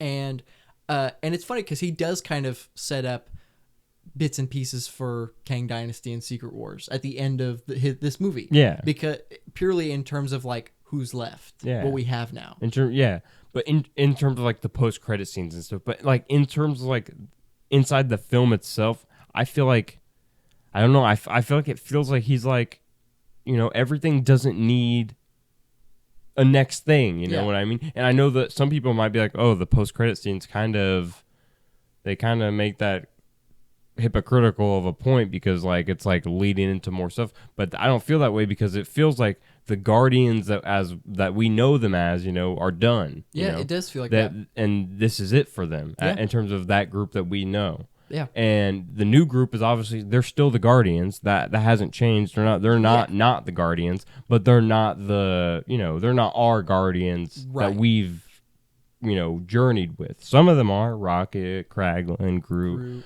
but not like fully, obviously. Right. And that's what this movie does is it sends off this group as a whole because it feels well-rounded. Yeah. In every sense of the word. Every person gets their time to shine. Yes. Kraglin gets his time to shine, bro. Dude, when he sees Yondu, bro, it kind of got me. I felt it. I was like, dude, there he is. It's everybody gets a moment. Even Cosmo. Cosmo got a little moment. Cosmo's a good dog, man. Yeah, she is. She's a great dog. And personally, I think my favorite little detail, and I'm a sucker, specifically in MCU films. I'm a sucker for the little details that show that these characters aren't just like their previous adventure in somebody else's movie. It didn't happen and then it gets forgotten about. Mm-hmm. And I'm not talking about references like when they reference it, but when Nebula, when over the comms, when Peter says Rocket's okay, he's fine, he's not dying. When and Nebula gets that and she's like the first one to crack and she like puts her hand over her mouth and she starts crying. That is you can't tell me any differently. That is an ingenious tactic to show that she cares the most about him secretly because they spent the most time together. They're blip buddies. Yeah. They were all each other had during the blip. And I love, obviously it's a detail from a different movie by a different person that made it. But it's the fact that James Gunn was like, clearly, I guess I'm technically assuming that he did this, but it's nice to feel like maybe this is why he did it. But in my headcanon, how I think of it, that's how I think of it. Yeah. Is she is thinking about, oh man, I almost lost the only person I had for a long time. Yeah. And I love that. I love that little moment. And I'm glad that everybody gets a scene to shine or a little moment to shine. I also think that the hallway scene is I think it's the best fight scene in the MCU. And I think it's one of them. I think in terms of Marvel as a whole, I think it's rivaled probably in my opinion only by like the top tier stuff like the Endgame, like Tobey Maguire train in Spider-Man 2. Oh, you're talking okay. Like, I guess Endgame is still technically up. Well, yeah, like Endgame stuff like that. But I think I don't know, that hallway scene felt like it just felt like everybody coming together. Yeah, it did. And especially Rocket, because I know that was like Rocket's like first big scene, back and stuff. But even beyond that, Star-Lord having his like music in and like getting the blast and he's doing like the smooth moves. Right. Nebula's like destroying people with her arm. Mantis is hopping around. Drax is like Drax when he pulled out the knife. Yes, I love that, bro. That was so nice. You can't tell me that whole obviously hallway scene was shot very, very well. Yeah. In terms of like the movement, Rocket, one of the best shot scenes. For Rocket when he gets on Groot and he crawls, and it's that moment where it's like a real quick shot of them two like fighting together. Yeah, bro. Oh man. And one of my favorite shots is Rocket when he's in the air and he's like pointing his gun. Oh man, bro. It's a great. Yeah, it's it's definitely top like 5. And there's so much fights. color in it too. Like all the different blasts and like variations of color. Yeah. It's very nice. Yeah. And the music of the movie is it's funny because the song that they listen to is Beastie Boys. Yeah. What is with everybody using No Sleep Till Brooklyn? It's like everybody, the Mario movie even used it. And they don't even like play. It's not even like the whole song, really, is it? Yeah, it's not. Yeah. It's like a little bit of it, just and then a little it's bit, like, and then it's like, oh, it's over. Yeah. But I do like the song choices in general, though. Like it was pretty fun. I think that's probably. I guess now we can kind of talk about the things that didn't really work the best for us. So music for me. The songs were all great. However, the songs to me don't stand out as much as the other two films. I think the other two films use music in its plot, like within the story itself. Specifically in the second movie, like the entire second movie is based around a song, Brandy. Yeah. And because Ego literally is like, yeah, this is a story of our lives, Peter. And then he reiterates it later when he crushes the Walkman. He's like, "This is the sea," Yeah. And I think there's something so special about the Guardians films with James Gunn because it has to do with the music is so integrated into the story. It's not just background music. And as good as the music was in this new movie, it kind of felt like background music. It kind of felt like James Gunn was obligated to choose a new soundtrack because the other two movies have such iconic soundtracks. And it's really the only serious complaint I have about the movie, and I still enjoy it. I think the best part of musically is in the beginning. I think it's when Rocket is walking around Creep. I'm a Creep. Yeah. I think that is probably the best use because it does represent a character and it's showing his emotion through the song and how he feels while he's listening to it, and how it sets the tone for the movie. Yeah. And but I think other than that, I don't know, because I feel like the other two movies used music in such a way where it's like it all kind of matters. Yeah. In a way, and I don't know, like I couldn't tell you all the songs that were in that movie, but I could tell you all the songs that are in the other two. Yeah. You know, it seems to be just a me thing, because everybody else I've seen has pretty much been like how you feel, is like the music was great, and the music is good, but I don't know, maybe it's because it's not as Star-Lord focused, you know, because Star-Lord is like the music of the group, because he's like, the other people, they don't know, music doesn't exist to them outside of Star-Lord, basically. And I mean, I'm not saying it's intentional mastermind moves by James Gunn or anything, but I'm saying like maybe, you know, it's just kind of a side effect of like the focus of the movie being less around Star-Lord's character specifically, and that kind of affects like it not having the music integrity in there as much, you know. That's very fair. I do agree. I still think that the songs were like amazing and stuff, but I do agree that they were more of background songs instead of integral to like the story or whatever. Right. I mean, that's fair too, having it be more focused on Rocket, and we see in this movie how much he loves music. You know, he literally, I mean, keeps the Zune. You know? Yeah. Peter gives him the Zune. He starts the 2000s. The dog days are over. Yeah. I don't know. I thought that was a pretty good. That was the song itself was like all right. I wasn't the biggest like fan of the song, but I thought it fit very well in the scene itself, because it was like a very happy-go-lucky song and stuff like that, and the vibes of the characters, and it definitely made me emotional. The song definitely made me emotional because of the scene and stuff that everything was going on. Right. It's I think I think the music is good, but not used as well as it is in the other movies. I think the music is even in a sense better used in Infinity War, when their introduction is it's Rubber Band Man, it just is space, and it's their introduction. Yeah. That's so good, but I don't know. That's my minor take that I've seen nobody else have, but that's okay. I still enjoyed the music, and I think it fits the movie tonally well. Are there any things that you had specifically? Not really. Not really, to be honest. No, not really. Everything flowed well for me. I don't have a complaint, really. Not even like I know everybody's. This is the consensus, is Adam Warlock. Oh, okay, He's the weakest thing about the movie. Yeah. I don't know Adam Warlock well enough to kind of dispute that. Yeah. But in terms of the movie, he worked. I thought it worked pretty well. Yeah. I can't hate Adam Warlock as a character because I don't know enough about him, and this movie made me like him.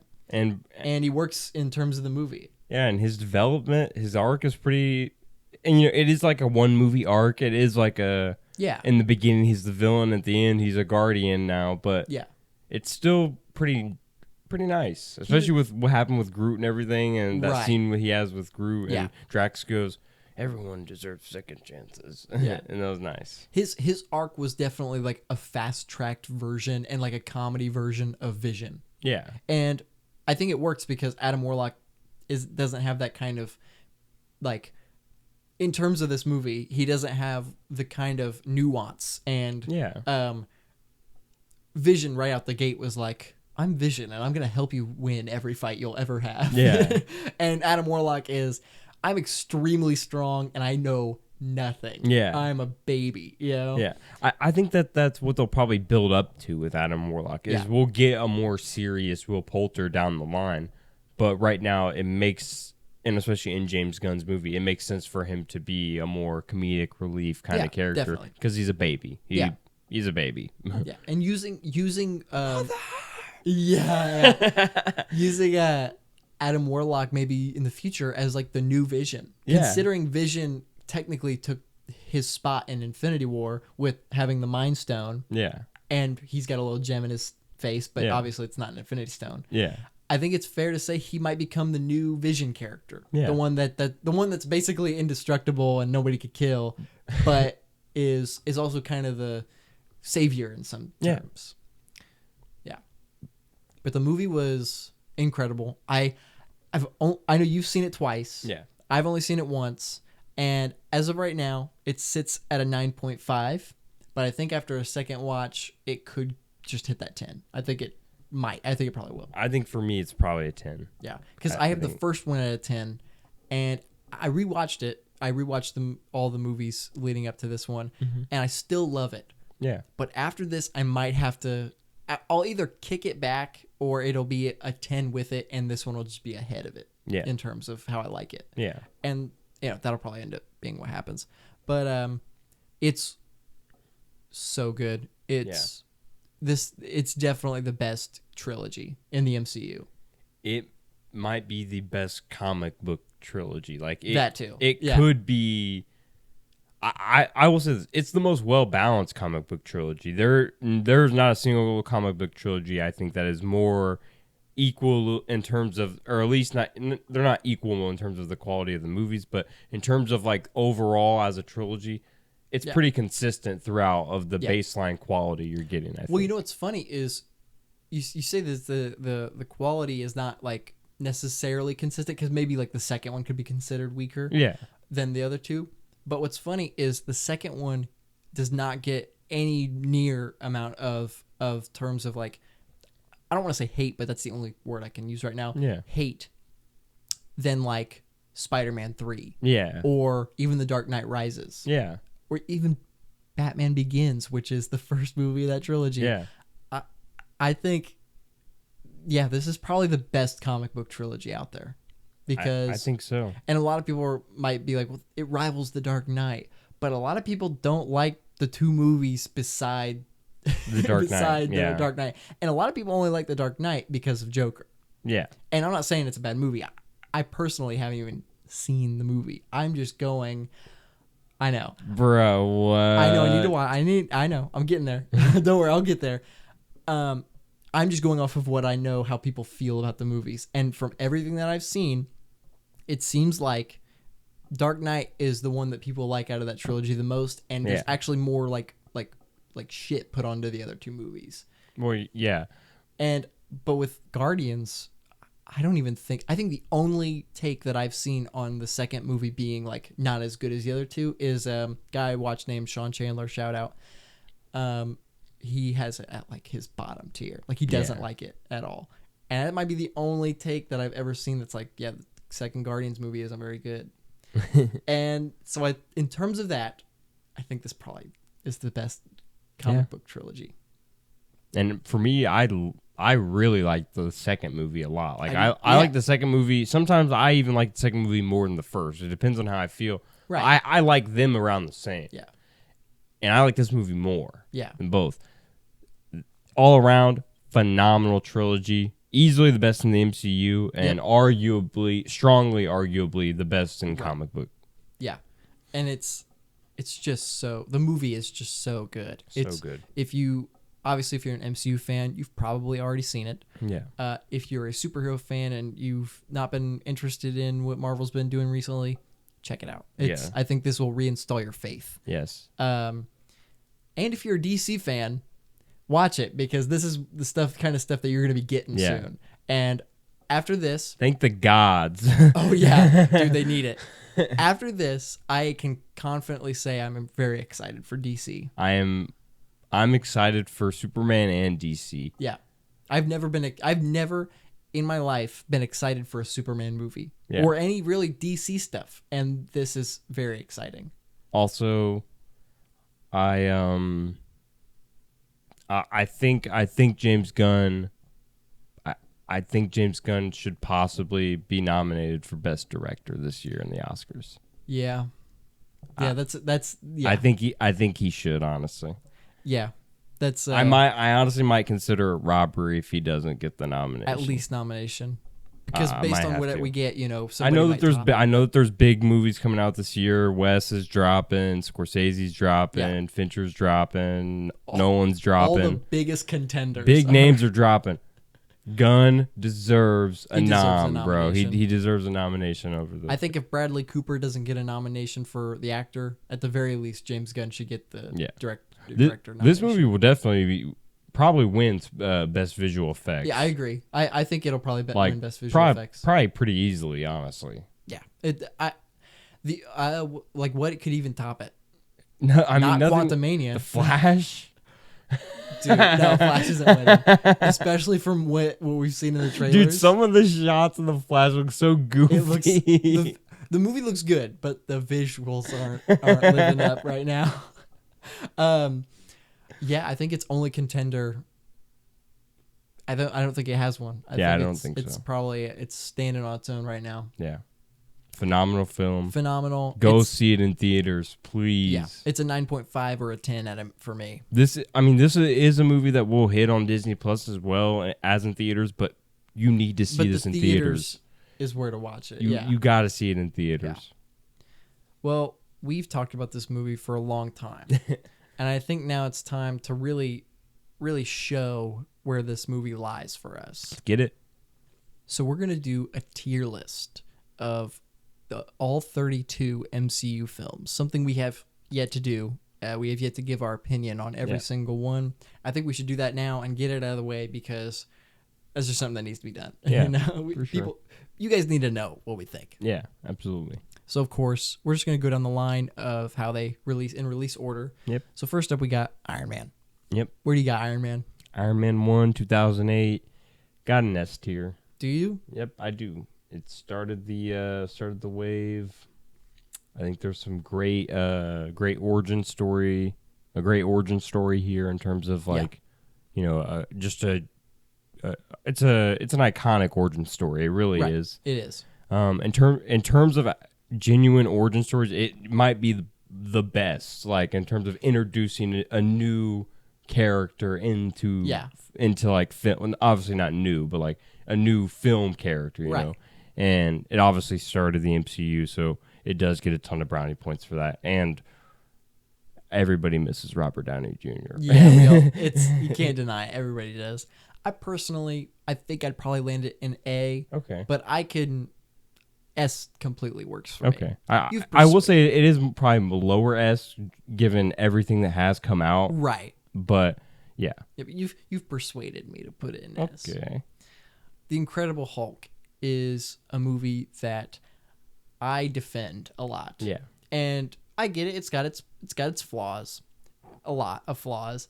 But I condemn anyone who hates this movie just because it's not Mark Ruffalo and it's like it doesn't feel like it's in the MCU or whatever. Yeah. People that skip over it because it's like the only one that they skip over because it's not Mark Ruffalo or they don't think it's MCU canon. Yeah. Dude, why? No.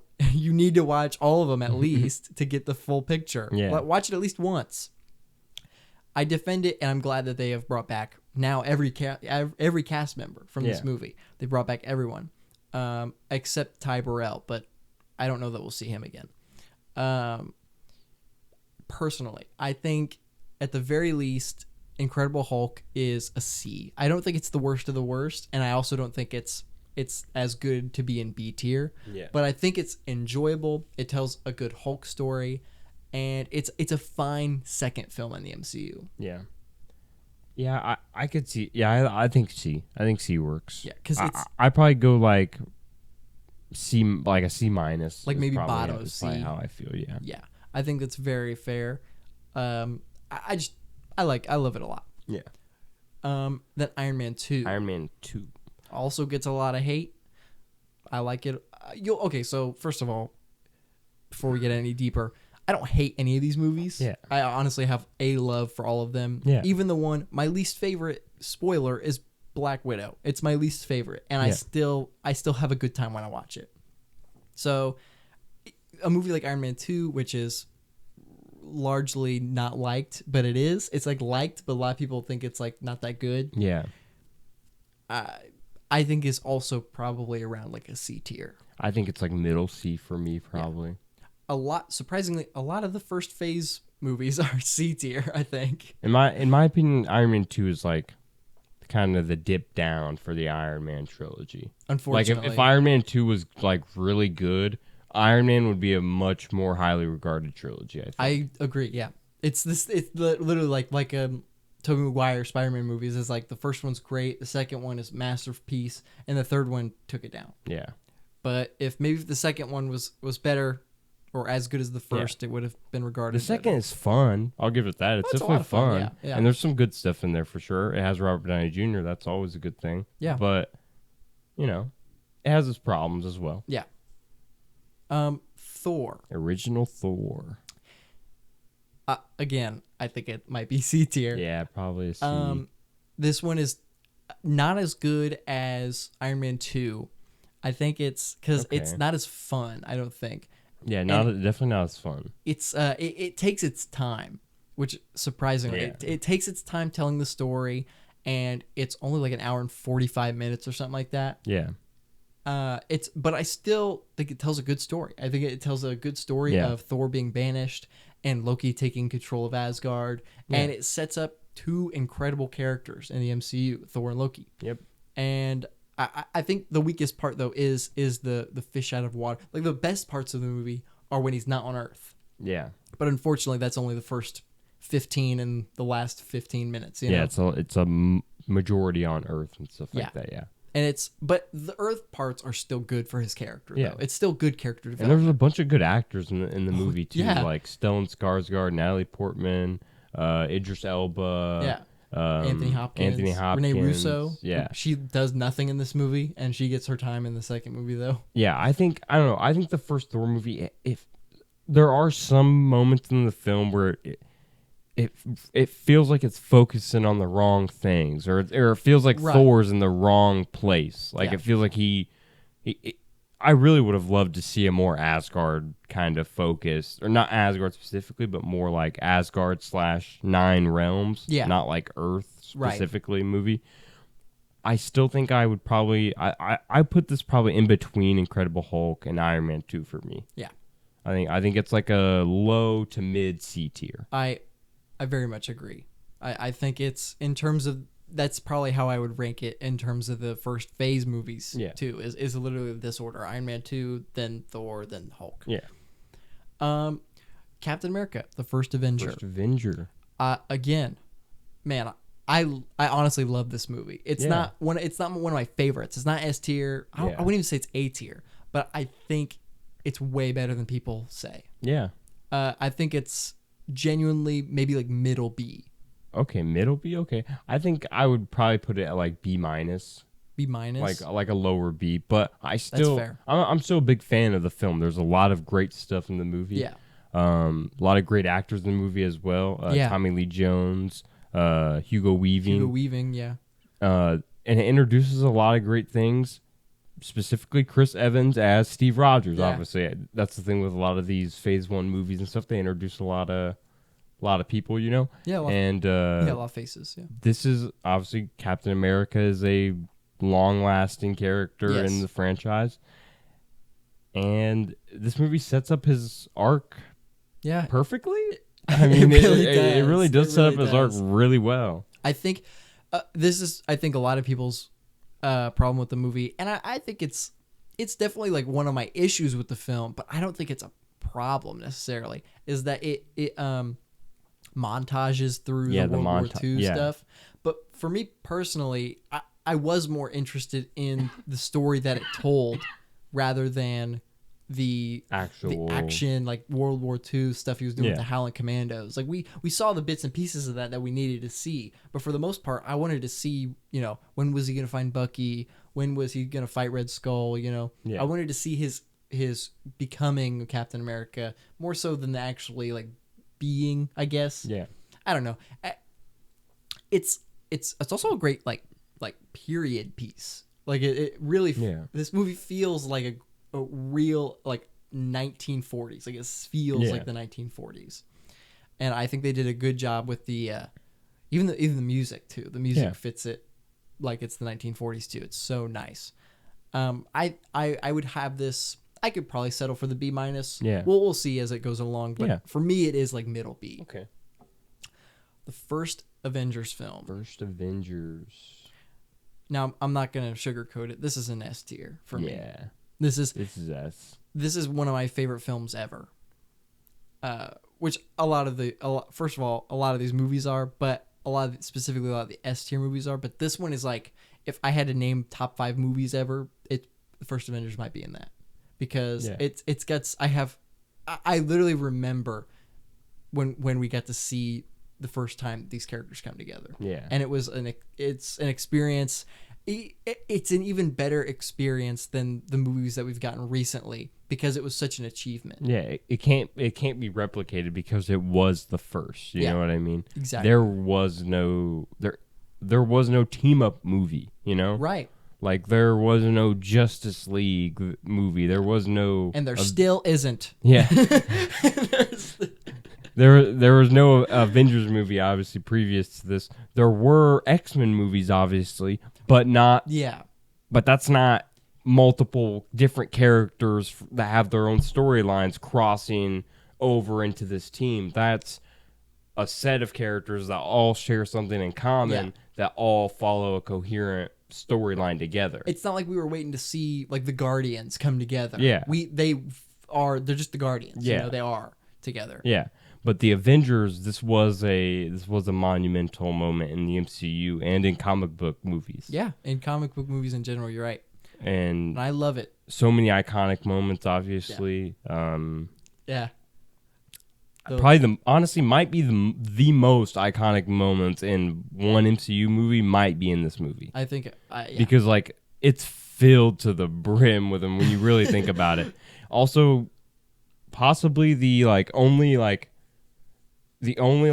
really, really good Joss Whedon movie. The only really strong one. Like his strongest film, probably. By far is strong. That's all the praise that he's gonna get. Yeah.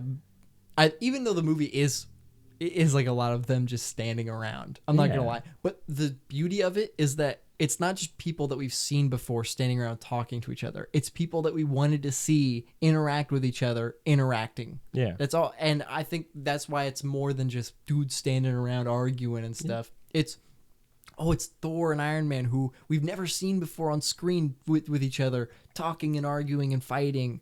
And like Captain America and them having a beef, you know. Yeah. It's special in that way. It literally birthed the relationships that go along this journey of the MCU. I think it's an S for sure. Iron Man 3. What is your opinion on Iron Man 3? Now, obviously, I like Iron Man 3 a lot more than most people do. Yeah. And that's not even saying most people. I'm not really sure exactly the nowadays opinion on Iron Man 3. Oh, I still see people that are like, this is just as bad as Iron Man 3, you know? Yeah. Yeah. I don't know. I think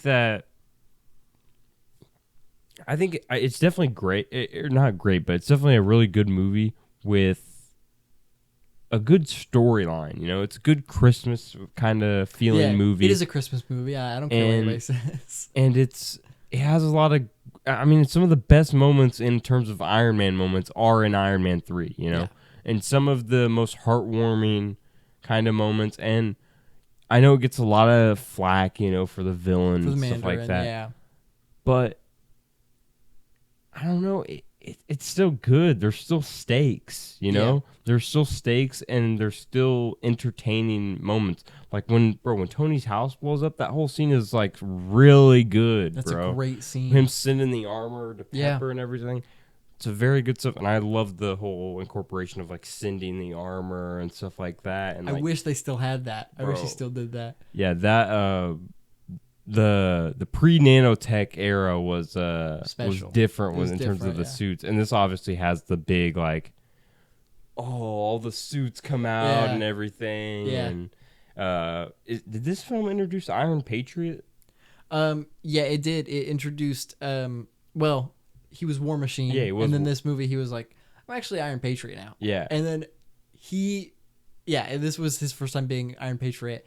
But it's funny because in universe, they obviously Tony didn't like that he was on Patriot. He's like, that's stupid. I don't like that. And then in real life, people were like, I don't really like that. And so they changed it. In Age of Ultron, he comes back. And they don't even explain it, too. I actually don't mind Iron Patriot. I don't like him as Iron Patriot. I think he works. I think he's way better as War Machine. I think it's good kind of how they used it, which was kind of like they were kind of playing off of it, like as Yeah. like it's like the government kind of branding him as like their Iron Man Right. or whatever, right? Yeah. But I don't know, he's kind of dripped out. Oh, So he's is War dripped. Machine. Oh, he's dripped. So is War Machine, obviously, but he's pretty dripped out. He's drippy for sure. But I don't know. I think War Machine is just, first of all, better name. But Yeah. I think I don't know. I think he's so good as War Machine, and Iron Patriot obviously is more of the Norman Osborn thing. Yeah. But I think that could even be resolved for a future villain who just wants to be like the Iron Man of the evil Avengers. Yeah. You know. I don't know. So where would you put this movie? In terms of ranking, I'm probably landing on like a strong B for Iron Okay. Man plus or Iron Man 3. So like a B plus probably is what I would give. Okay. A B to B plus is what I would give Iron Man 3 probably. So this is my favorite Iron Man movie. Okay. Okay. I know I don't a lot of, like very little people have this take. Yeah. I love Iron Man 3. Okay. I think it's the best Tony Stark story. And it's and Okay. I think why that is because there isn't a whole lot of Iron Man in it. It is mostly him as Tony Stark. yeah. I don't know. Something about it I just really love that we follow him trying to figure out how to do things not being Iron Man. Yeah. Him solving problems as himself. Yeah. And the PTSD aspect is really really nice touch. I really don't know. And there's some iconic, one of my favorite scenes in the entire MCU is the plane sequence when when the plane gets hijacked and it blows up, the side blows out and all those people fall and he has to catch 13 people at once. Oh yeah. My only issue with that scene is that he's not in the suit. I wish he was in the suit actually doing that, but because it turns out at the end, oh wow. Good thing I wasn't in the suit. I just got hit by a truck, you know? Yeah. That's my only problem with that scene. But I really love Iron Man 3. I think it's one of the funniest movies, one of the funniest MCU films. I think Shane Black, who directed it, brings such a feel to it. I don't know. I love it. Okay. I think it would, for me, be an A. Okay. But I could put it, like, I could settle for, like, last of A, you know? we can put it in like low A, I'd say. Yeah, because it's, oh, man. I love it. And I watch it, I genuinely watch it every year at Christmas. It's a Christmas movie for me. Thor: The Dark World. This is kind of one that we agree with the populace, I think, for the most part. It's like, it's Thor 1, but like bad. Like, not as good, yeah. Like, the writing is just like, It okay. it took a dip. I genuinely still enjoy this movie. Yeah. And I think every time I watch it, I still have fun watching Yeah. it. But it's, yeah. Like, it's, you know how like Thor 1 is like called boring and stuff like that? Yeah. This is like, okay, if Thor 1's boring, this movie's boring and has kind of bad writing or kind of generic writing Yeah, at least. I would agree. I think there's really no debate about this. It's probably D tier. Yeah, it's the first C tier Yeah. for sure. I don't now after some things that we've gotten recently, I don't think it's the lowest on D tier, No, yeah. but it is definitely D. Yeah, it's definitely still D Yeah. tier for sure. Captain America: The Winter Soldier, which is widely regarded even now as the best MCU film. Yeah. I like it a lot, but Yeah. it's not my favorite. It's definitely not my favorite. I even have some of the Avengers films and stuff like that over Captain America. Yeah. Even some of other films I think over Winter Soldier. Yeah. But I will say this, I really love that they went from the first Avenger World War II hero movie to a spy political Yes. neo thriller Yeah. movie where it's grunge and it's the stakes are high and it's truly street level kind of stuff, but there's still those high stakes and stuff with Shield and everything and Hydra, and obviously some of the best action in the entire MCU. So Arguably good. one of the best hand-to-hand fight scenes in any movie ever. It probably is. It probably is. Yeah. The street fight scene, obviously, Yeah, between Chris Evans and Sebastian Stan. Mm-hmm.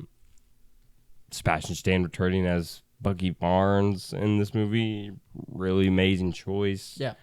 Well, it wasn't really a choice. I mean, that's how Bucky's character is. Right. But it's funny because yeah, writing, like, comic book wise, he came back as Winter Soldier like 3 years before the movie came out. So he was a relatively new character. Okay, wow. That's cool. But it was definitely a really great tie-in to fit seamlessly from the first movie. Yeah. And also fit perfectly with where the MCU was at, with how like the like kind of fall of like the government and stuff like that. Right.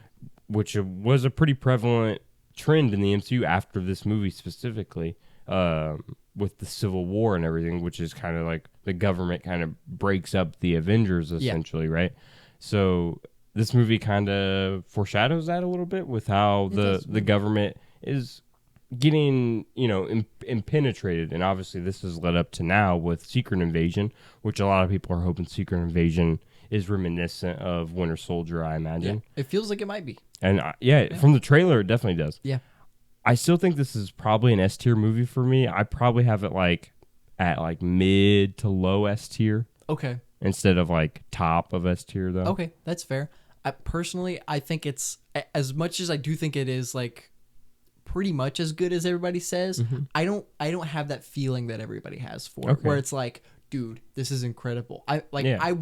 I don't praise this movie like everybody else does, but I agree that it is as good as it is, Yeah.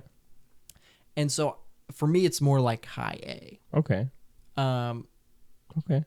So if it's all right, so if you're No, we can put it in high A because you feel pretty strongly about it. Yeah. I don't feel that strong about it where I'm like, oh Yeah. middle. well, I just high A is pretty fine. I've thought this ever since the movie came out. Like, if I as much as I genuinely love it, I don't praise it like everybody does, and so that kind of puts it down for me. Is the Yeah. fact that everybody praises it, so I can't put it in S tier, because then it kind of feels like I praise it, but I don't. Yeah. It's a disingenuous feeling. Great nonetheless though. The first Guardians of the Galaxy. This is an S. It's an S. Yeah. Okay. Age of Ultron. I don't think we need to. Do we need to explain? No, I mean, if you watch the first Guardians of the Galaxy movie, you get it. Yeah, you just get it. We're the freaking Guardians of the Galaxy, bro. You get it. Said it yourself, bitch. We're the Guardians of the Galaxy. One of the most iconic lines in cinema history. And probably maybe my favorite villain defeat scene ever. Yeah. Possibly, just honestly. Just how they do it. Yeah. Yeah. Obviously, Though to be fair, High Evolutionary's up there. That's up there too now. However, I will say obviously the weakest part is Ronan being the villain and how he's handled. Yeah. But honestly, in my eyes, he perfectly fits how this movie goes about his film. He is kind of like a High Evolutionary to me. He's not as well acted. Yeah. He's very well acted, but he's not as prominent as High Evolutionary is, where he's interacting with all the characters for so long and all these different moments. But he genuinely serves the story really well to me. Yeah. And I think he really works as I have this belief, and I'm just gonna do what I think. I know. I think he sets up Thanos better than more so himself making an identity for me personally. Yeah. I think it's he feels more like, wow, this guy's that powerful with one stone, and Thanos is trying to get all of them, right? Yes. So it's obviously there's going to be, and obviously he's pretty obviously shown to be Thanos' kind of henchman or whatever. Yes. And that's okay, obviously, because it's used pretty effectively in the movie, right? But I don't think anyone's over here saying that Ronan is the reason this movie works, because obviously it's it's the Guardians and James Gunn and stuff and his style, which this is the introduction to James Gunn's style as well. It is, yeah. And it's not as prominent as it then becomes. Yeah, definitely not as prominent, but you feel the love, especially for the music incorporation with the comedy and the serious emotion. You feel all that, and the fact of the matter is, this movie takes a fairly unpopular group in terms of the comics, yes, and turns them into a household name, literally. James Gunn might as well have just written these characters from scratch because he was basically going off almost nothing. Yeah. I saw someone say that something that really connected about like how the Guardian, it was like in the 1980s or whatever, and the Guardians of the Galaxy are like a real like low, like not popular comic book series or something.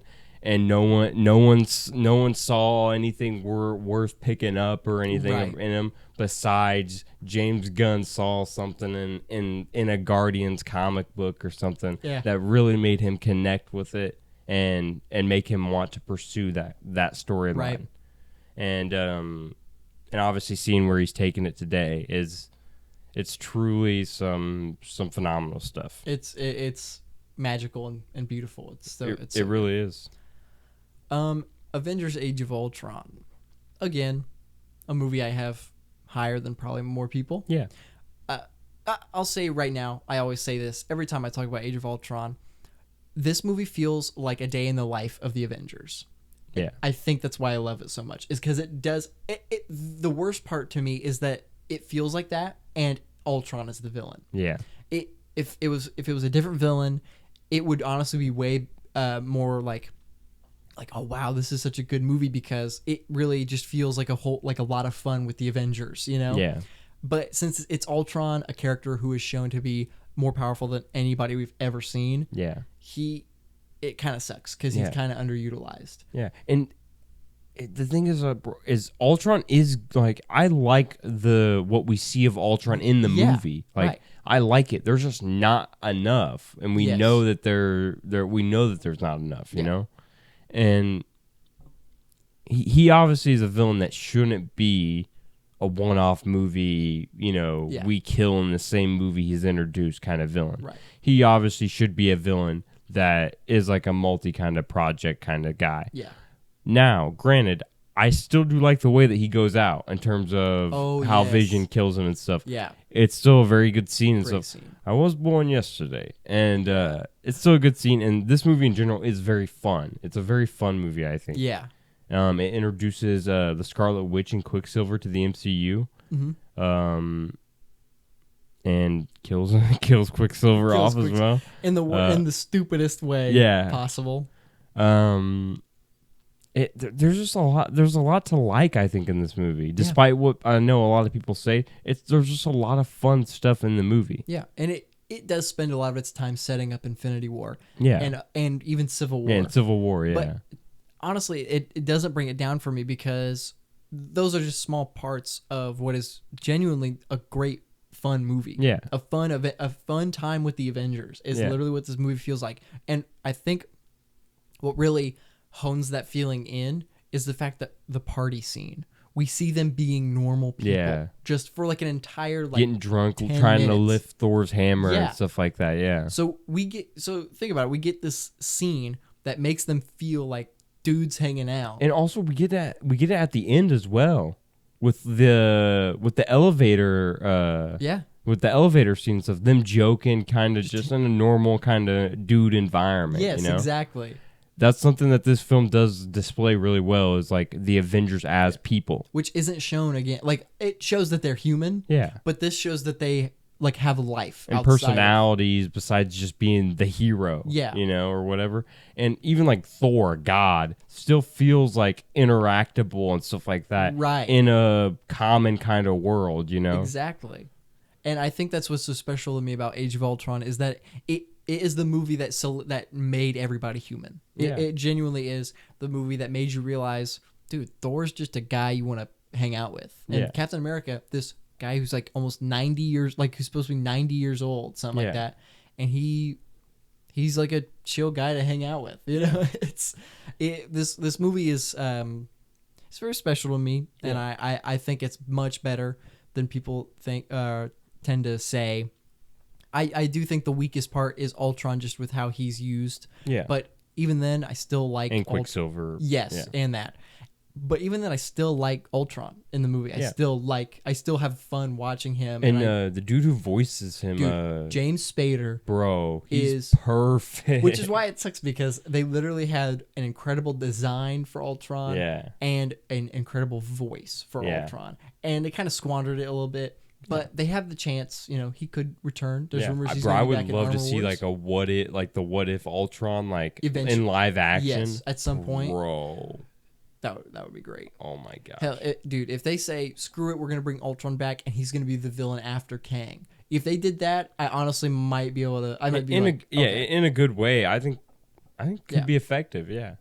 Obviously, we'd have to put off Doom for a little bit, but I think to see that kind of realization of Ultron would be worth it. Yeah. Also, Age of Ultron predicted the rise of artificial intelligence and what we're currently going through it right predicted like our current day living. Except he didn't go on the internet and start making like Joe Biden and Trump playing Minecraft. That's probably my favorite villain motivation. Is Ultron is created, he goes on the internet and immediately is like, these guys gotta go. Yeah. He goes through all of human history and goes, Why are y'all still exist, bro? Yeah. We gotta wipe y'all out real quick. He took one look and he's like, this whole place gotta go. He could have done anything. He could have nuked the entire world. Yeah. And instead he was like, nah, you guys don't even deserve I'm gonna get creative. That's how much I hate y'all. Yeah, bro literally wanted to replicate the dinosaurs' extinction. Yeah. That's what he thought of them. He was like, I'm just gonna recreate something that killed a bunch of animals. Because that's what you are to me. Yeah. Age of Ultron, at least high B for me. I think high B.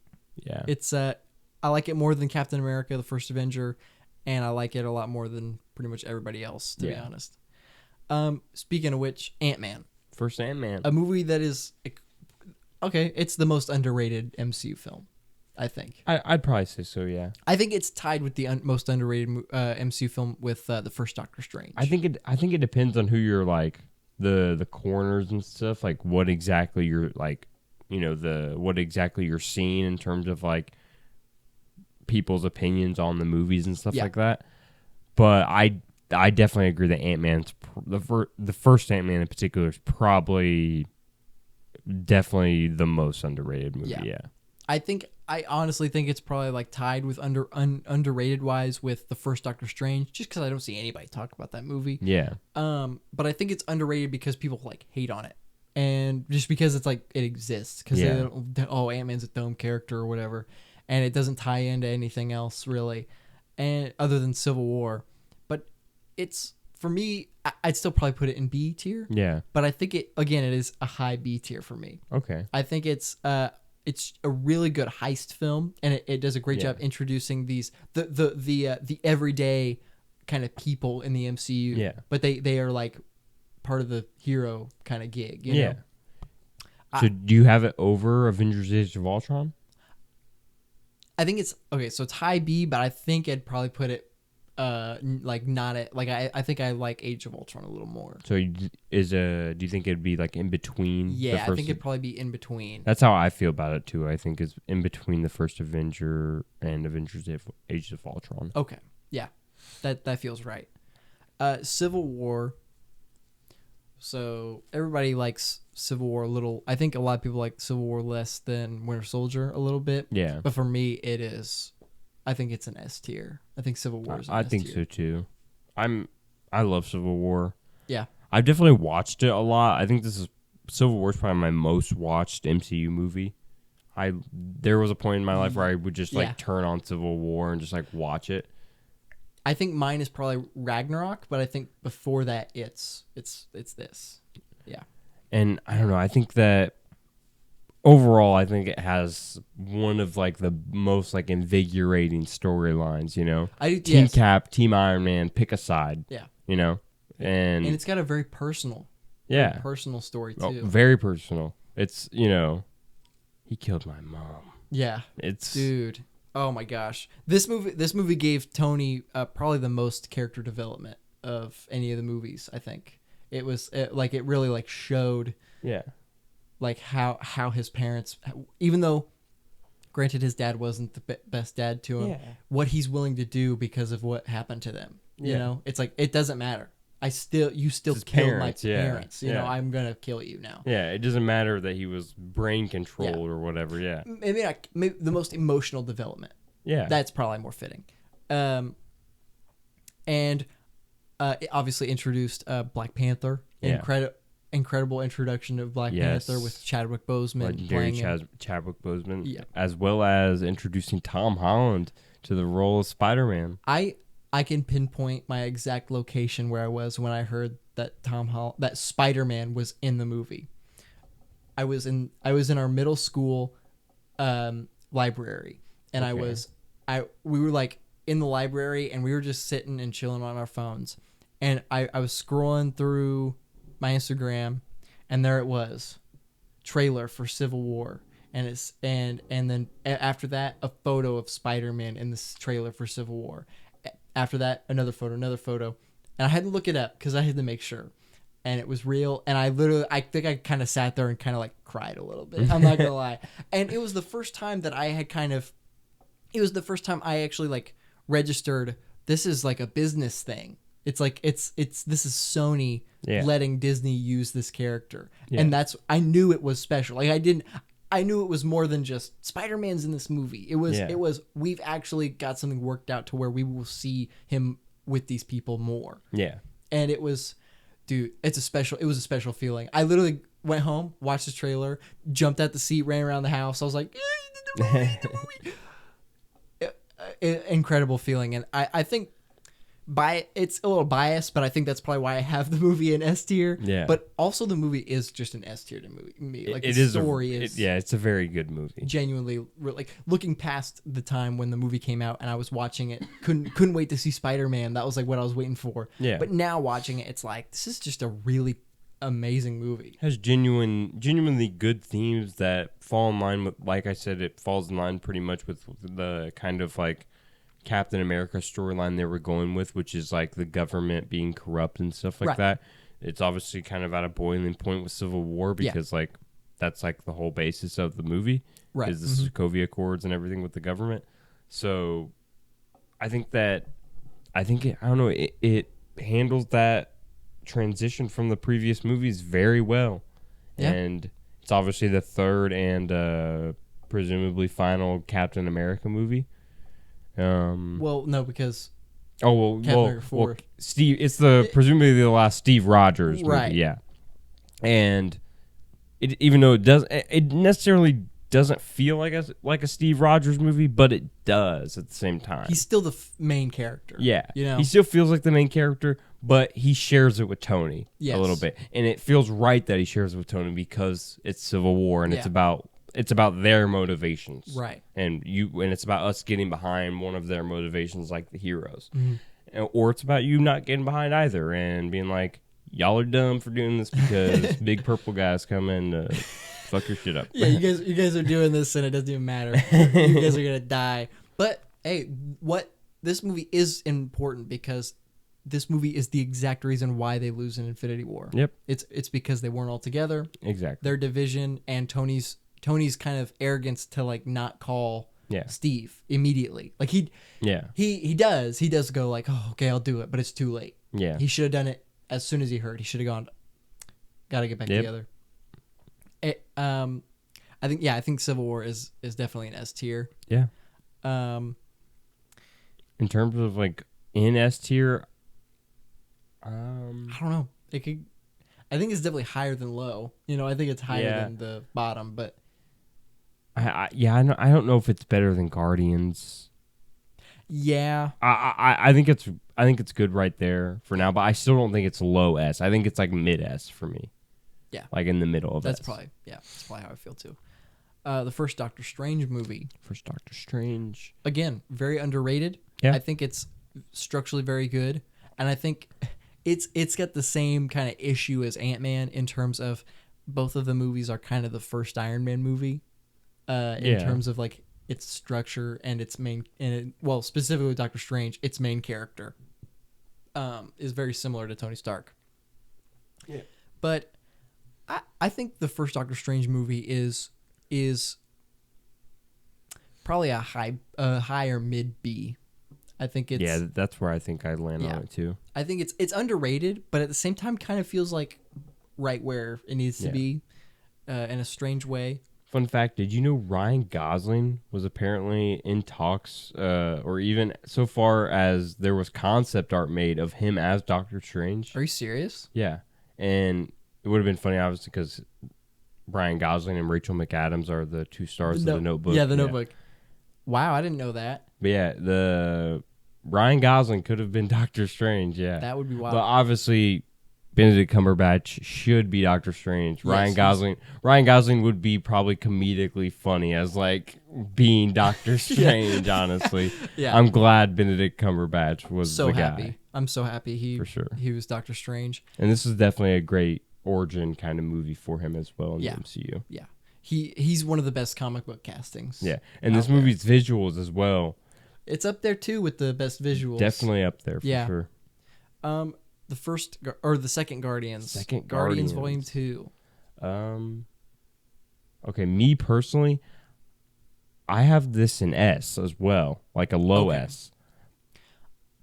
Me personally, I could fit a high A as well, though.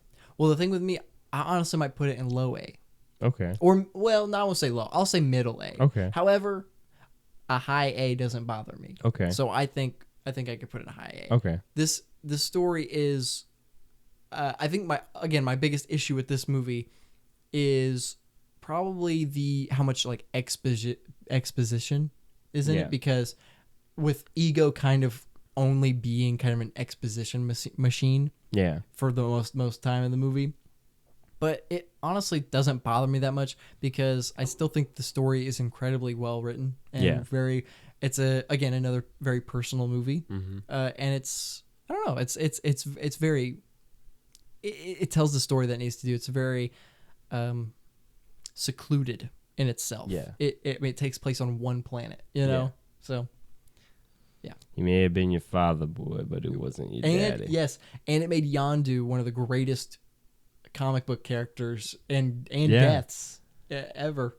And he's only in 2 movies. And it's so crazy that like he's like beloved by anybody who like watched the Guardians movies. Yeah. You love Yondu. And not necessarily even from the first one. He's good in the first one. You know, he serves his purpose. In the first he's one. minor. He serves his purpose and he has funny moments. But the second one, he transforms into something else completely. Like he transcends. Character. Yeah. And You got that rocket treatment. he feels like a guardian. And obviously it's very sad that he doesn't make it out of the movie, but it does fit very nicely in terms of the writing. In terms of like where they go with Star-Lord's character and everything like that, and for the movie itself, it fits very well, I think. I agree. Spider-Man: Homecoming. This is a movie that I am way higher on than a lot of people. This might be our division right here.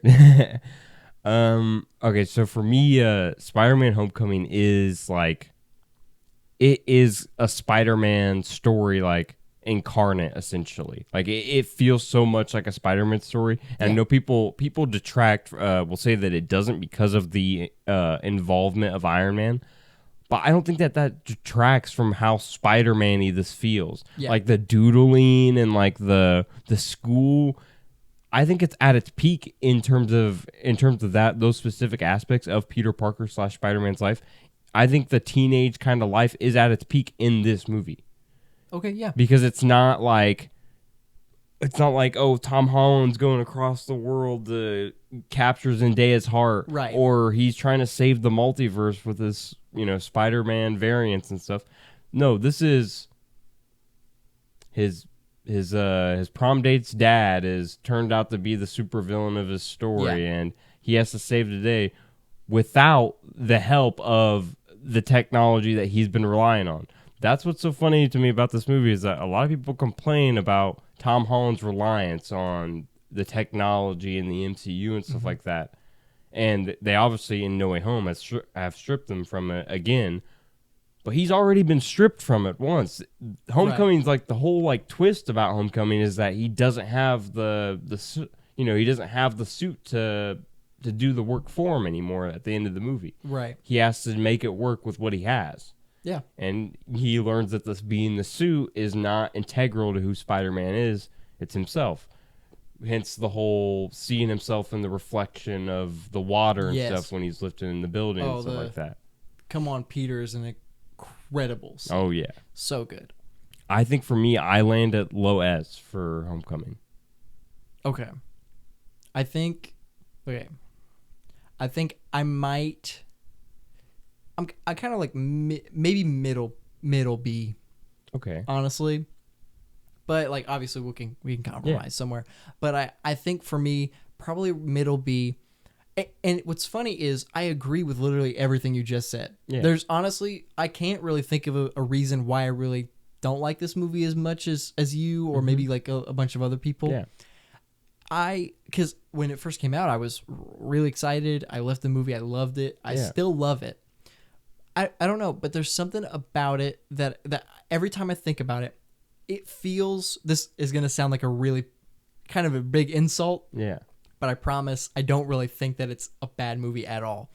It feels the most like a Disney Channel of the MCU. Yeah, okay. And I don't mean that as like a whole. And the thing that I think of the most when I think of like, oh, the acting and the Disney Channel aspect of it that I think of is Laura Harrier's character, Liz. I don't like Liz. And I know she's meant to be. She's meant to be the love interest that is just kind of a crush. Yeah. And it doesn't really, it's not supposed to go anywhere. But her acting is horrendously bad. And the gym sequence, the scene where he like gets invited to the party, basically, it might be one of my least favorite scenes in the entire MCU. The F Marry Kill scene where they're like F Thor, marry Iron Man and kill Hulk or whatever, and they go, well, what about the Spider-Man? Well, he's not an Avenger, and it's so bad. It's I have never really watched any of these movies and felt some like real cringe. Like people say that there's cringe in all the movies. Oh, this scene is cringe. Yeah. I really don't feel that. This is the only movie that I have. There's a scene. It's like one scene, and it makes me cringe, and I think about it every time I think of the movie, and I wish I didn't because that might honestly be what brings it down for me, and I hate that. I don't like that is what it is. Yeah. But the fact that there's a scene in it that I feel so strongly not liking, it honestly brings down the rest of the movie. And I it sucks because I don't want to judge the movie based on that one scene. Yeah. And I don't. But in terms of feeling, it brings it to like a B. And I don't skip over that scene because obviously I watch the whole movie. Yeah. But every time it comes on, I'm like, no, this scene should not be in it. It's only rivaled by one other scene, but we will get to that. Okay. So for me, it's like middle B. I genuinely think I might honestly like it as much as you probably, but it's that scene that I think of every time. So I think I might be able to settle for like a low A. Yeah, compromise on an A, yeah. And even though that kind of feels right, I still have it at a middle B because I'm not going to be rewatching it as much as the other movies that are down here, honestly. Yeah. And I think obviously there's a better Spider-Man movie in my opinion that is up next up after this. But anyways, the next movie is Thor Ragnarok. Probably the movie that I watched the most. This is the movie, like you've said with Civil War, how you just kind of popped it in. This is the movie that I have just thrown on. Yeah. I haven't done that with any of the other movies. To me, this is like by far the best Thor movie. No question. Yeah. It introduces Taika Waititi's style to the MCU. Mm-hmm.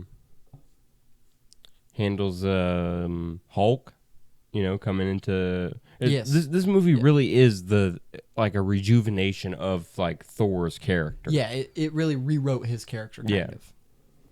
And it set him off into a completely different kind of direction. Yeah. Which obviously was handled really well. Thor is one of the better characters in the MCU, I'd say, especially, all the stuff that he's went through and everything. This movie particularly builds on a lot of that, or sets up for some of the stuff that happens in the Avengers movies and stuff.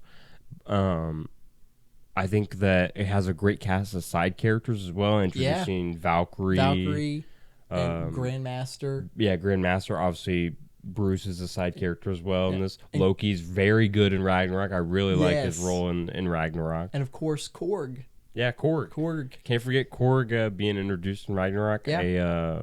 A very funny rock guy. Well, yeah. My name's Korg. I'm made of rocks. Yeah. And then I think my favorite scene in that, or my favorite moment of his, is I went to start a revolution and I didn't print enough pamphlets, so nobody came. It was just my mom and her boyfriend, who I hate. Yeah, I love how Korg literally got beat by paper. Yeah, he literally got beat by paper. Yeah, you're right. That's so fun. And the rock paper scissors. There's another one in Love and Thunder, the rock paper scissors joke. It's in with his god is sitting on the chair of scissors. Yeah, so good.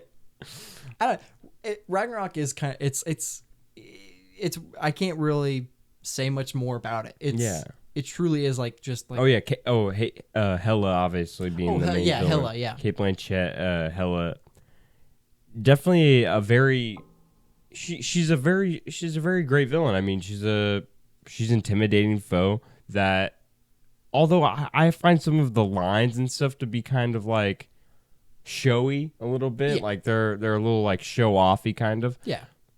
It's understandable because she's like, the goddess of death and stuff, kind of egotistical is kind of her thing a little bit. You don't know who I am. Yeah. And you definitely get those stakes and stuff, I think, with her as the villain. And you also get some funny moments as well. With some of the funniest moments in the MCU. With not only the introduction of like Surtur and stuff like that, which was a really funny introduction, but obviously the humor in general is like taken to a different point here with Thor. Yeah, I agree. It's made like a focus kind of. Yeah. In a way. A focus, not like solely, but it's it's there, you know. I think Ragnarok is an S for me.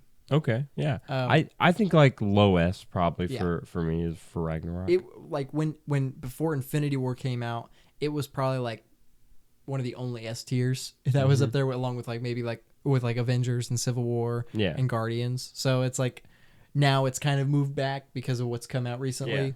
But definitely probably low S. I would agree with that. Okay. Here's a divisive one. Yeah, Black Panther. This movie is not as good as everyone says. The cultural significance is great. Yeah. And it's great that this movie exists and that it is as good as it is. Like I think it's a great movie. It's a good movie. But it's not as good as everybody says, and take it from the white guy. Yeah. No, I'm just kidding. But I know, to put it in perspective, I think the second one does a lot of stuff better. Yeah. Like in terms of writing, at least, it does a lot of stuff better. And that's not saying like that, there are elements missing from the second one that aren't in the first one, because obviously Chadwick Boseman being the main thing missing is a huge thing. But the first one just got too much of like hype and stuff like that, really, of it being like the first MCU movie to win an Oscar or whatever, and that will forever.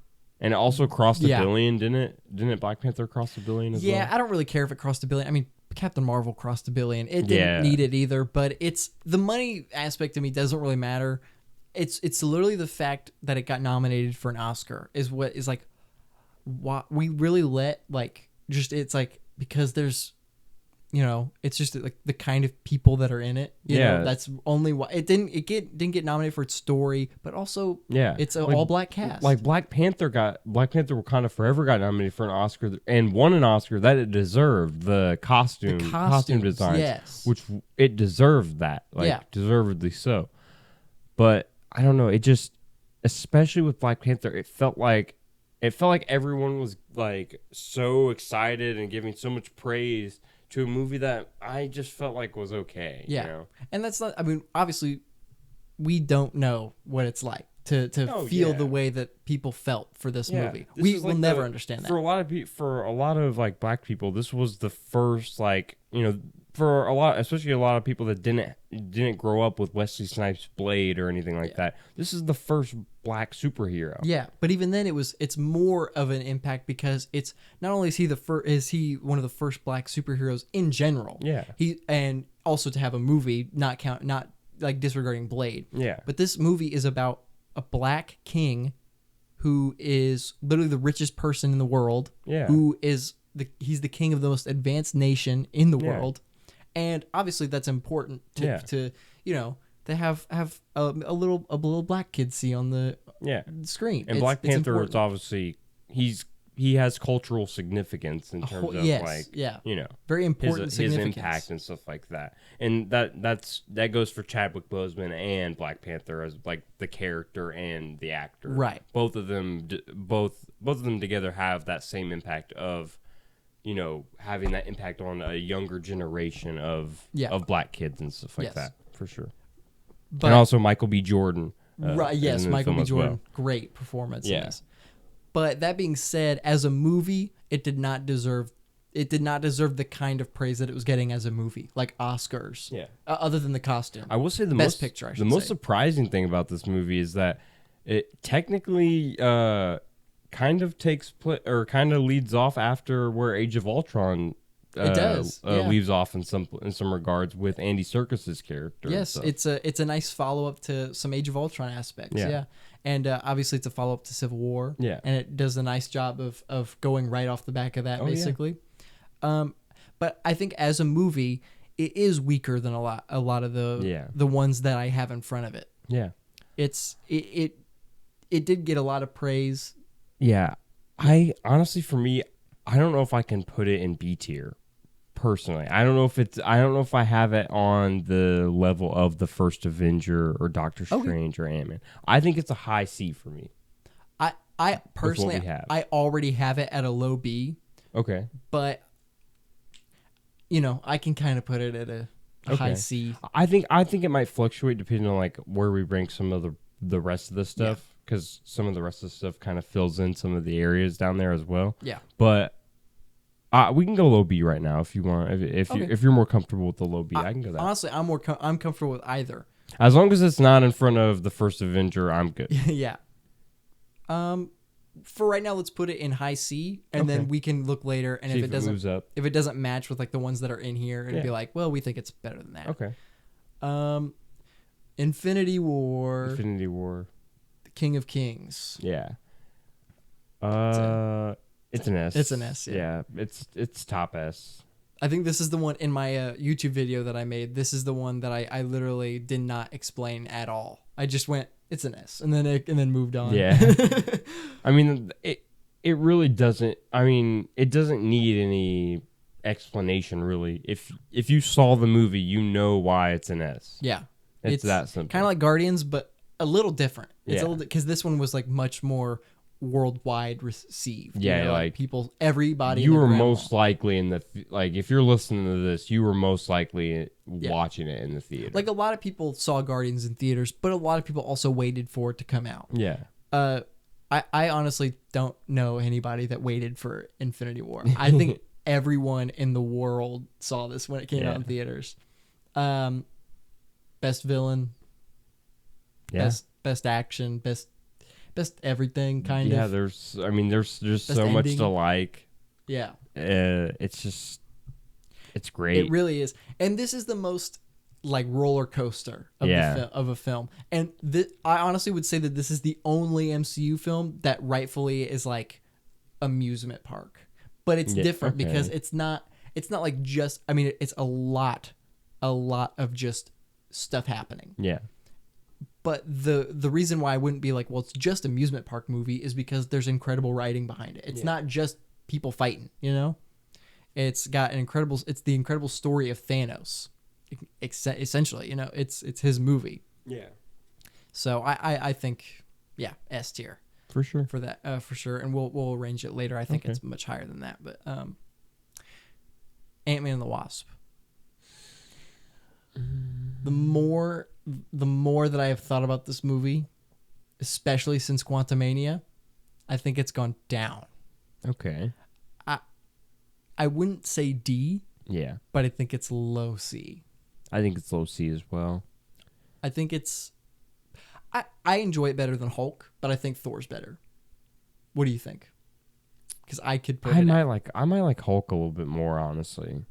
Like, there's some moments in the Incredible Hulk that I kind of just like feel are a little bit more like objectively enjoyable than That's fair. almost anything in Ant-Man and the Wasp.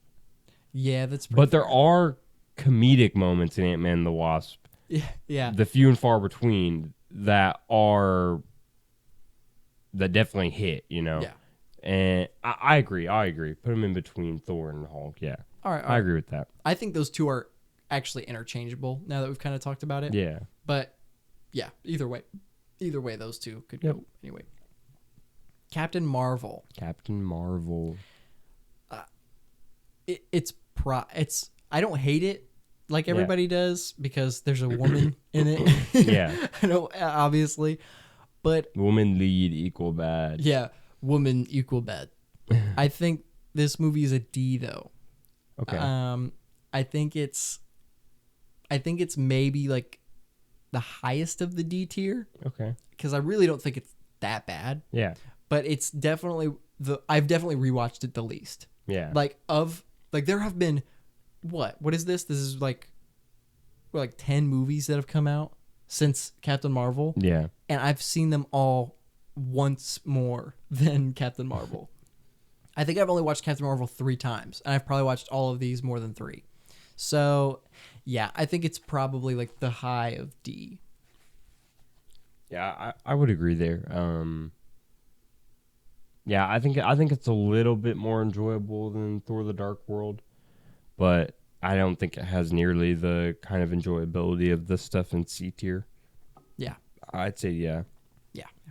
That's a good spot. Okay, Endgame. This is the one that everyone kind of thinks, people are like, it's not as good as Infinity War. Yeah. Me personally, this in my opinion is a rank above S. I think there are flaws, but I think as an experience, it kind of makes the movie better than every other movie. Yeah. Personally. Okay. Now I can fluctuate depending on how you feel about it. Yeah. But personally, I wouldn't even have it. I can't even literally I have it ranked infinity out of 10 because I can't rank it. Yeah. Okay. I think that there are some better movies, and maybe not better movies, but at least ones that I particularly enjoy a little bit more. Yeah. Like Infinity War, like No Way Home, probably. Right. But I still think it's. I mean, if we're ranking it, it's objectively an S. I mean, I'm pretty sure. Like, I don't know how you could really argue it not being S based off experience alone. Yeah, and obviously, I mean, this is our ranking. We're allowed to rank it however we want. But as a movie, it might be a little worse than... Maybe it is still an S, but it could be like the worst made of all of the S tiers. But it's still, for me, like the highest of the S tier. Yeah. I can't... It has to be an S tier at least. Yeah, it's definitely an S tier for me. Okay, then we'll place it there, and then we'll go back. Yep. Far From Home. Okay. The more that I've thought about it, I like Far From Home. I used to think that I liked Far From Home more than Homecoming. Mm-hmm. I think I like it less. Okay. But it has a lot of aspects that I love, though. Jake Gyllenhaal. I love Jake Gyllenhaal's Mysterio. Yeah, do you like Jake Gyllenhaal Mysterio more than Michael Keaton Vulture? I think so, yeah. I think I do, too. And I don't know. Maybe it's because he's just like a guy like doxing a teenager, but... Which is so funny.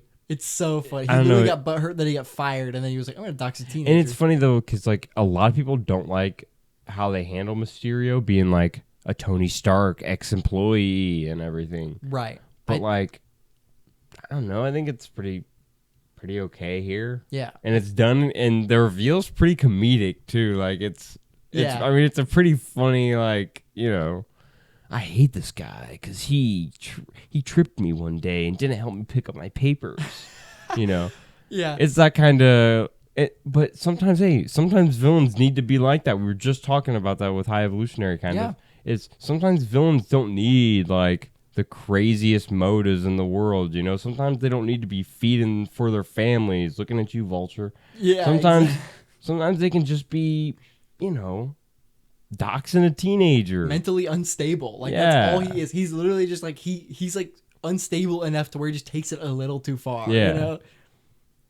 Yeah, I think Far From Home as a movie, it does a good job furthering Tom Holland's character of Peter.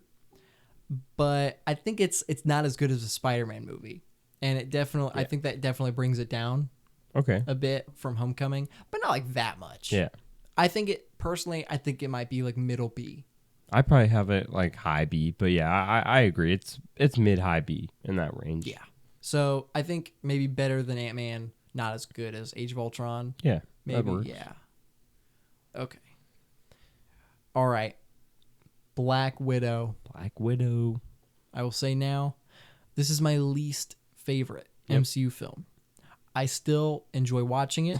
It's got things that I like about it, but it is my least favorite. Yeah. Because, I won't just say that. It is my least favorite because it serves almost no purpose. Yeah. I think I like Eternals more because its purpose is the island at the end, the Tiamat coming out of the ground, and now that's going to be utilized in Captain America. Yeah. So that movie serves a purpose.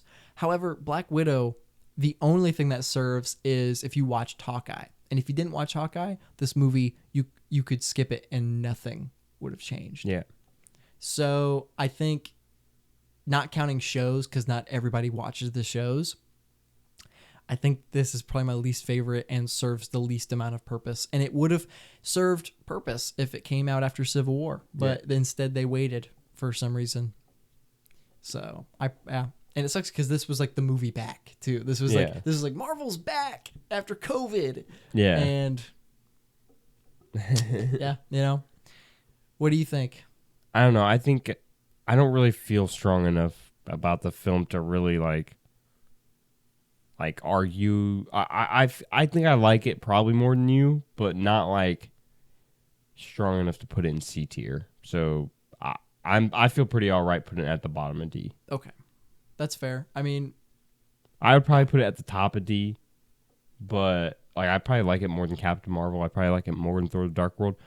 But do I care enough to really? Is that like an opinion that you really? Not really. Is it like no? Black Widow deserves to be at the top of D. Yeah. It's the best of the not good. You know? Yeah. D is kind of like they all kind of lump together. Yeah. Even though there is like a level to it. Yeah. Yeah.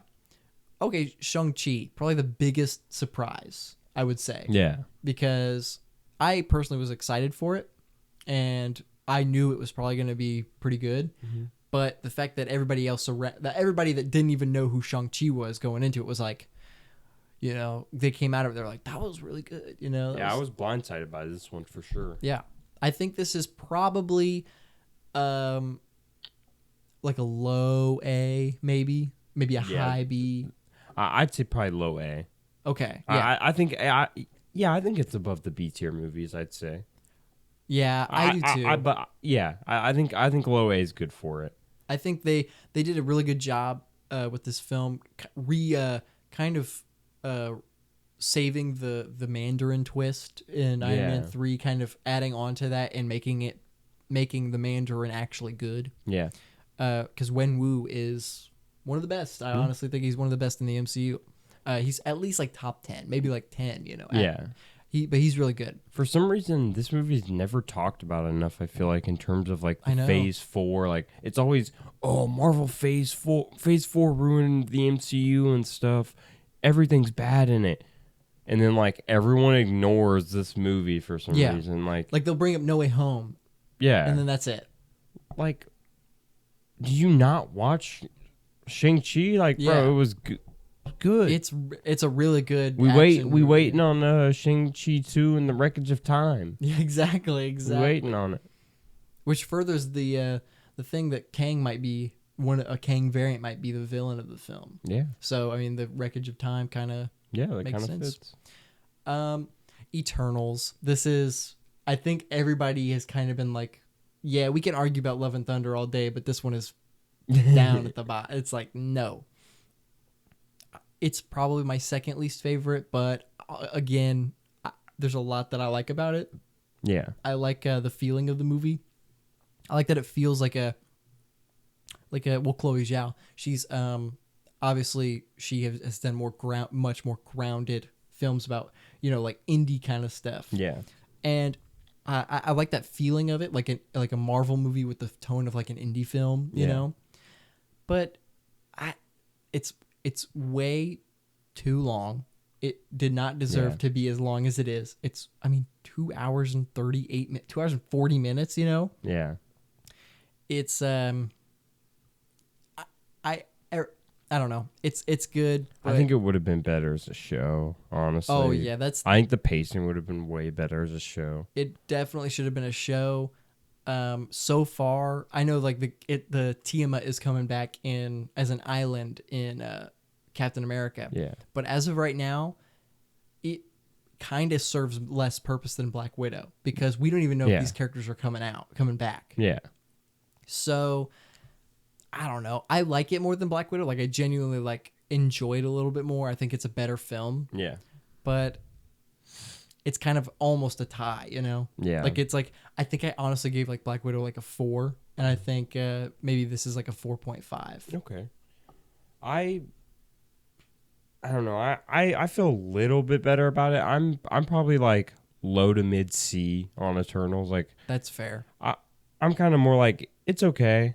It definitely should have been a show. Like just straight up, it should have been. Mm-hmm. And there are some cast members I particularly like. This movie introduced me into Barry Keoghan. I'm a pretty big Barry Keoghan fan. He's great. I like he's his great. work. Especially here, I think he's the best part of the movie, in my opinion. Yeah, that's fair. And Got an awesome shotgun scene.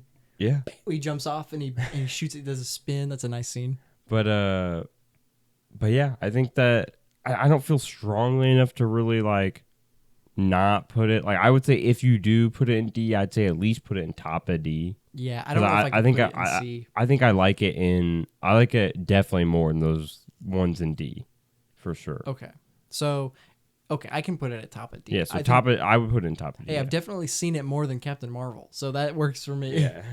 Which is funny because Captain Marvel I think is actually a lot of fun, but I just haven't wanted to watch it. No Way Home, Spider-Man: No Way Home. Yes.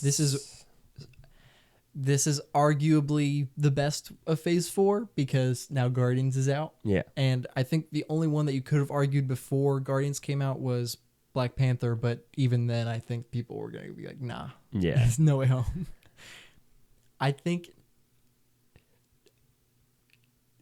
even the experience of No Way Home, and I think it's just also, I think it's one of the best Spider-Man movies. Yeah. It tells such a good Spider-Man story. That's my problem with a lot of people's complaints on the movie is that people say that it's like just the cameos. But that's my problem is that it's like not. It's like literally not. Yeah. And that's what the first half of the movie is like basically doing. But what people take out of that is, oh, nothing happens for the first half of the movie. Just nonsense in terms of setting up the plot by Peter being stupid or whatever with the spell and everything. It doesn't make sense. Like a lot of the stuff building up, the whole first half of the movie and stuff is literally them not being a cameo fest. It's literally literally what it's being. And that's what I loved about it when I was watching the movie in theaters. I was like, bro, holy shit, this isn't just like a montage of every single character in this franchise. Exactly. It's like actually like building somewhat upon the characters and stuff. Specifically Doc Ock and Green Goblin were expanded upon really well in No Way Home. So nicely. And Electro. Yeah, and Electro as well. Jamie Foxx's Electro was actually like maybe even the most, honestly. Jamie Foxx's Electro. Definitely the most improved. He got redeemed. Sure. Yeah, he got redeemed. Yeah. I know. I actually like that both the TASM characters like got redeemed basically. Yes, in No Way Home. It was very nice. But And then the second half is like the main complaint is like, oh, it's just cameos. When It's not. but they're there, like the other Spider-Man are used well. Like they're actually used to integrate with Tom's like Spider-Man and what he's Right. going through currently. It's not Good. "Hey, look, it's these guys you know. Yeah. It's literally like, we're here. We lived through this too. Yeah. We're here to help you. That's Exactly. all our service is. And they use their own life experience, which we as the viewer happily know about, yes. Yeah. to help and aid Tom in whatever way. And then we also obviously get good like childhood kind of nostalgia moments. People say that it's just nostalgia bait, you know? Yeah. I don't see that. I don't either. I think you can. I genuinely think that you can come into this movie with just a connection with Tom Holland's Spider-Man and come away with a memorable experience. Yeah. Mm-hmm. You really can. I mean, maybe not like Not to the same level. not to the same degree. Yeah. Yeah. But definitely you can walk away from this movie. Like, let's say I didn't know anything about the other Spider-Man movies other than Tom Holland. I would still walk away going like, that was a really good movie. That was still a high intense, kind of movie with high stakes. Dude, you're not telling me the apartment scenes, every single apartment scene with the villains and Spidey is not perfect, bro. The transformation, bro.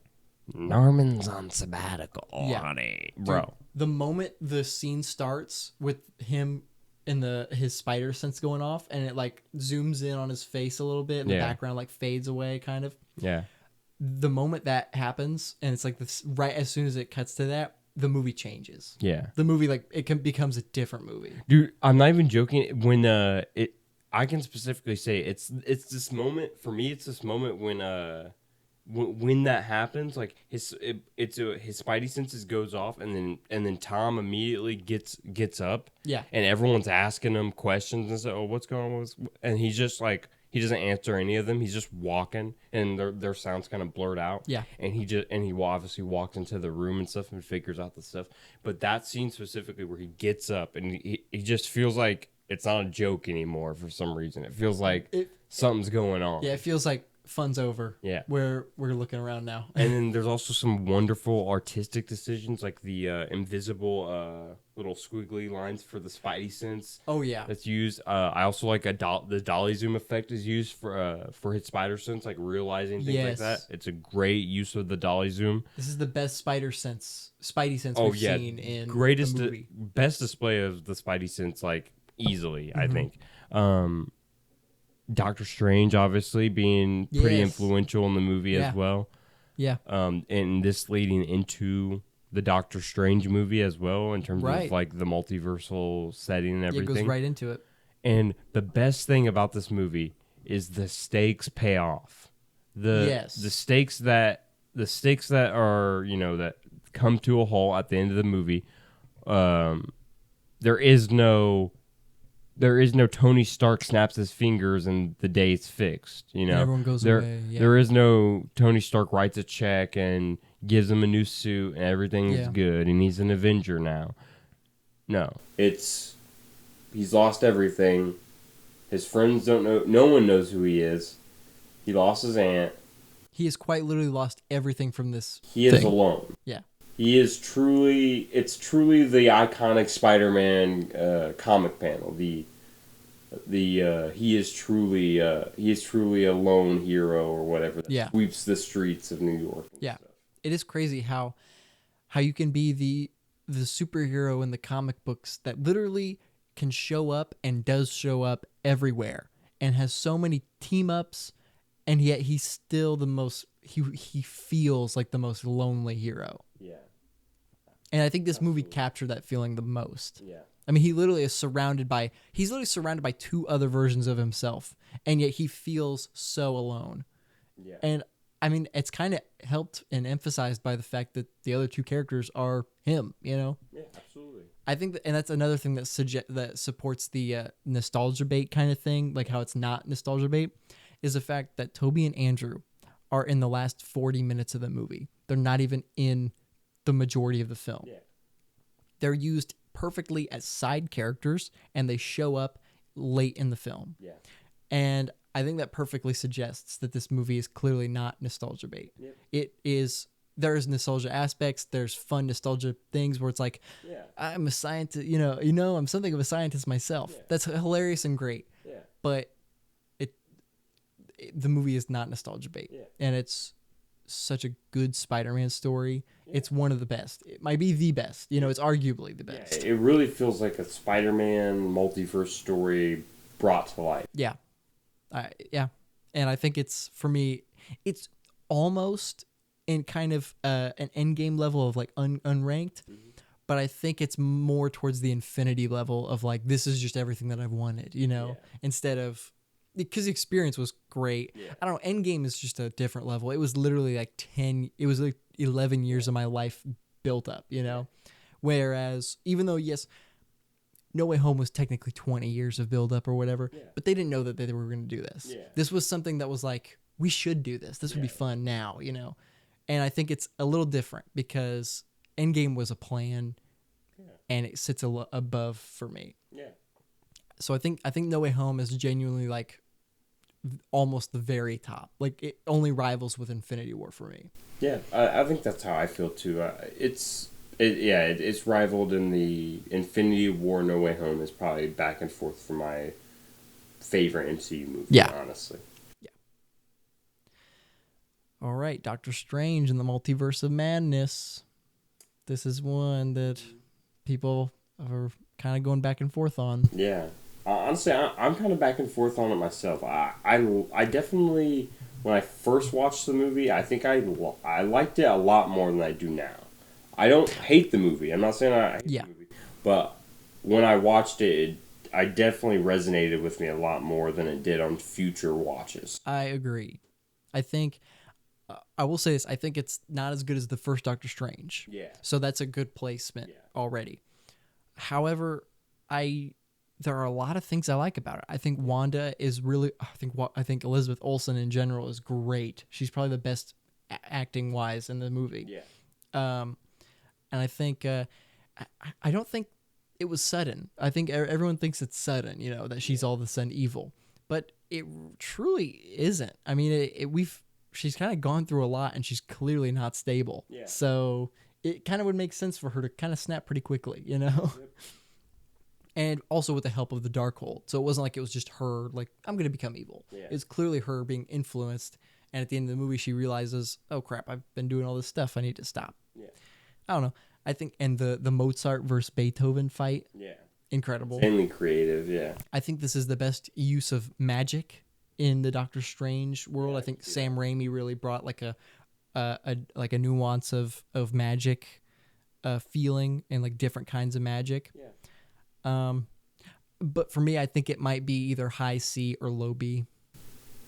That's probably where I feel about it too. I think I could honestly settle for more of the C tier. I think so. I think a high C. Yeah, I enjoy. It is a strong high C though. I think I like it a good deal more than the rest of the things in C. Probably.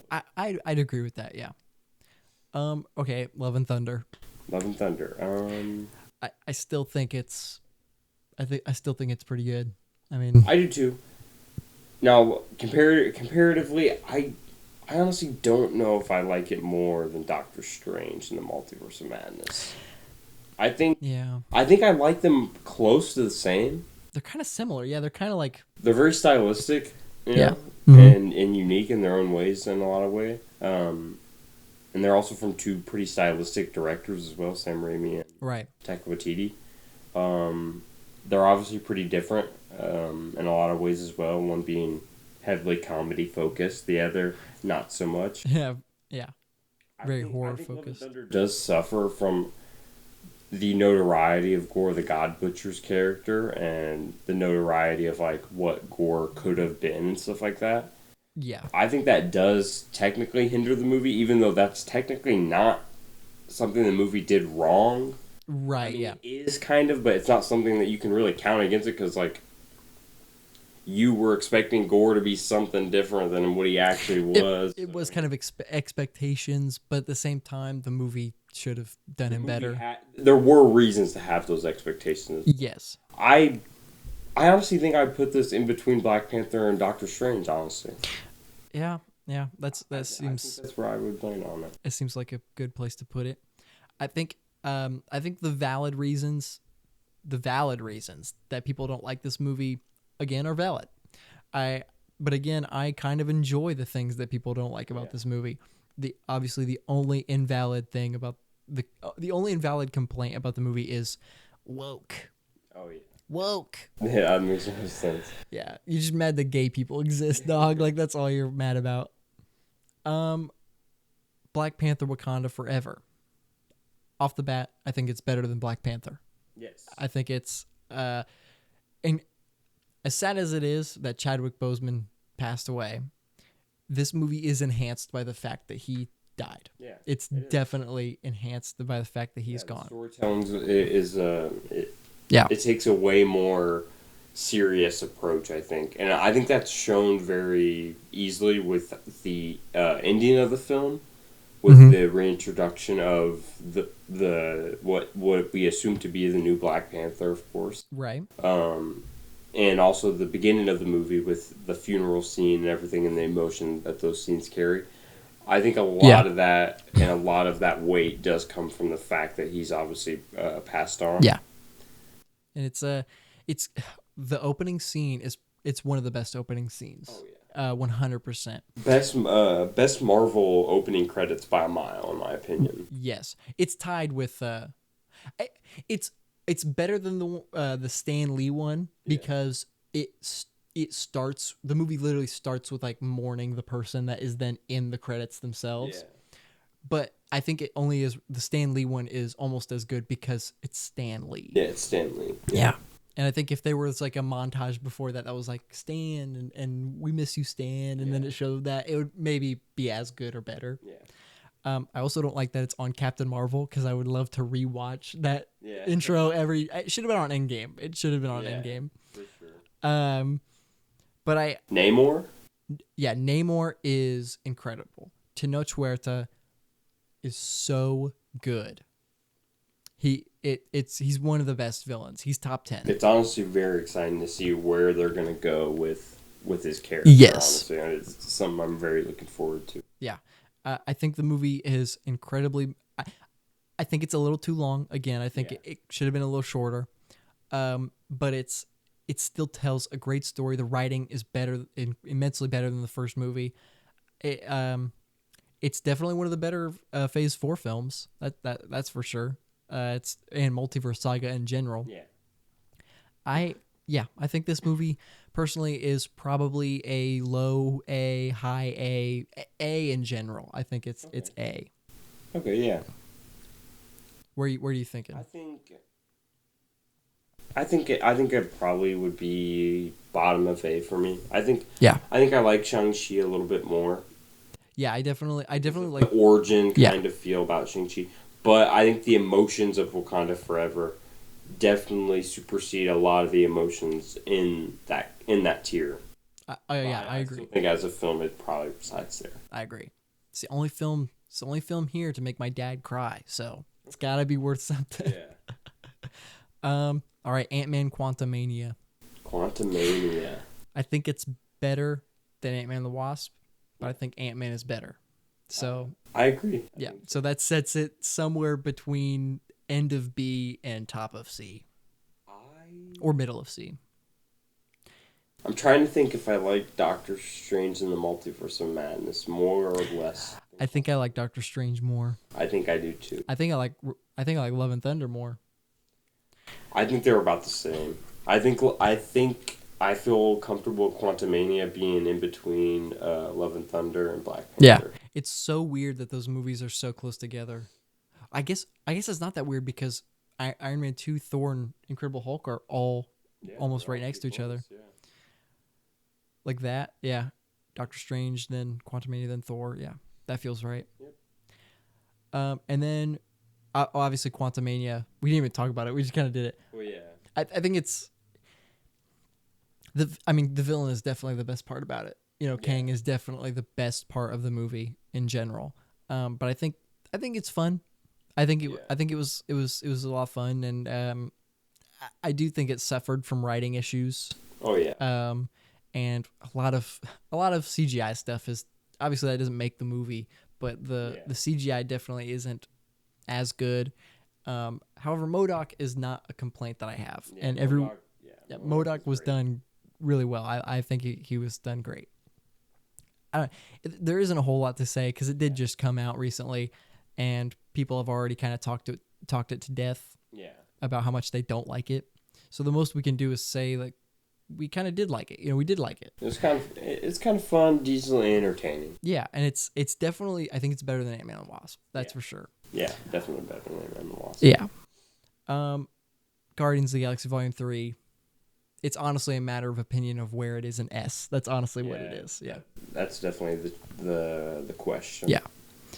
It's in S. So, and we already talked about it. We don't have to talk about it.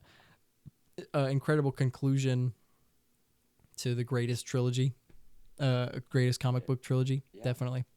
And I will deeply miss the Guardians of the Galaxy. Yeah, I already do. And obviously, I know we're getting, like I said, we're getting a new Guardians team. We're still getting Star-Lord, but I will miss the Guardians. This group of the Guardians. This group, yeah, as we know them, because it will obviously never be the same again. And yeah. They it honestly it was a team that I didn't think impacted me as much as it did until the third movie. Until this movie, yeah, you're right, yeah. Stuff like that. Yeah. And it really made me feel I'm like, dang, I actually really love this superhero team. Yeah, I actually love these characters more than I thought I did. Definitely S tier. Yeah. Well, now we can rearrange where we think things go. Well, I think D is kind of looking good. Yeah, D's fine. I think C. I think C's pretty good for them. C's pretty good. What about this? Want to move any there? No. I think that one's good too. Yeah, I think that's pretty good. A tier. I kind of. No, that one's good too. I think. Okay. So this is our official list. Our list is from least favorite to most favorite. Yeah. Our D goes Black Widow, Dark World, Captain Marvel, Eternals. Then C list Incredible Hulk, Ant-Man and the Wasp, Thor, Iron Man 2, Black Panther, Thor: Love and Thunder, Ant-Man and the Wasp: Quantumania, and then Doctor Strange: Multiverse of Madness. B tier is Captain America: First Avenger, Doctor Strange, Ant-Man, Spider-Man: Far From Home, Avengers: Age of Ultron. A tier is Black Panther: Wakanda Forever, Shang-Chi and the Legend of the Ten Rings, Spider-Man: Homecoming, Iron Man 3, Captain America: Winter Soldier, Guardians of the Galaxy Volume 2, and then finally S tier is Thor: Ragnarok, Captain America: Civil War, Iron Man, Guardians of the Galaxy, Avengers, Guardians of the Galaxy Volume 3, Avengers: Infinity War, Spider-Man: No Way Home, and finally at the very top, Avengers: Endgame. Yep. Solid list. Yeah. I think that is probably how I feel for the most part about all these. I feel pretty good about that. Yeah. Wow, we have come to the end of a very eventful and long episode. Yes. I want to say thank you all very much for listening to this episode. Thank you indeed. If you are not subscribed to our YouTube channel, The Cinemaniacs, go ahead and subscribe. Hit that like button. If you're listening to us on any other platform, such as Apple or Spotify, go ahead and give us a follow. You can find me on Instagram at MCU Movies. You can find me on Instagram at Loader Reviews. And you can find us both at Instagram at Cinemaniacs Pod. You can find me on TikTok at Maceo and us on TikTok at Cinemaniacs Pod. And you can find me on YouTube at Maceo. Yep. So thank you all so much for listening. Please come back for the next episode. I promise we'll have one next week. Yes. And it'll be just as good. Yep. So thank you all for listening. We'll catch you in the next one. The Cinemaniacs Podcast.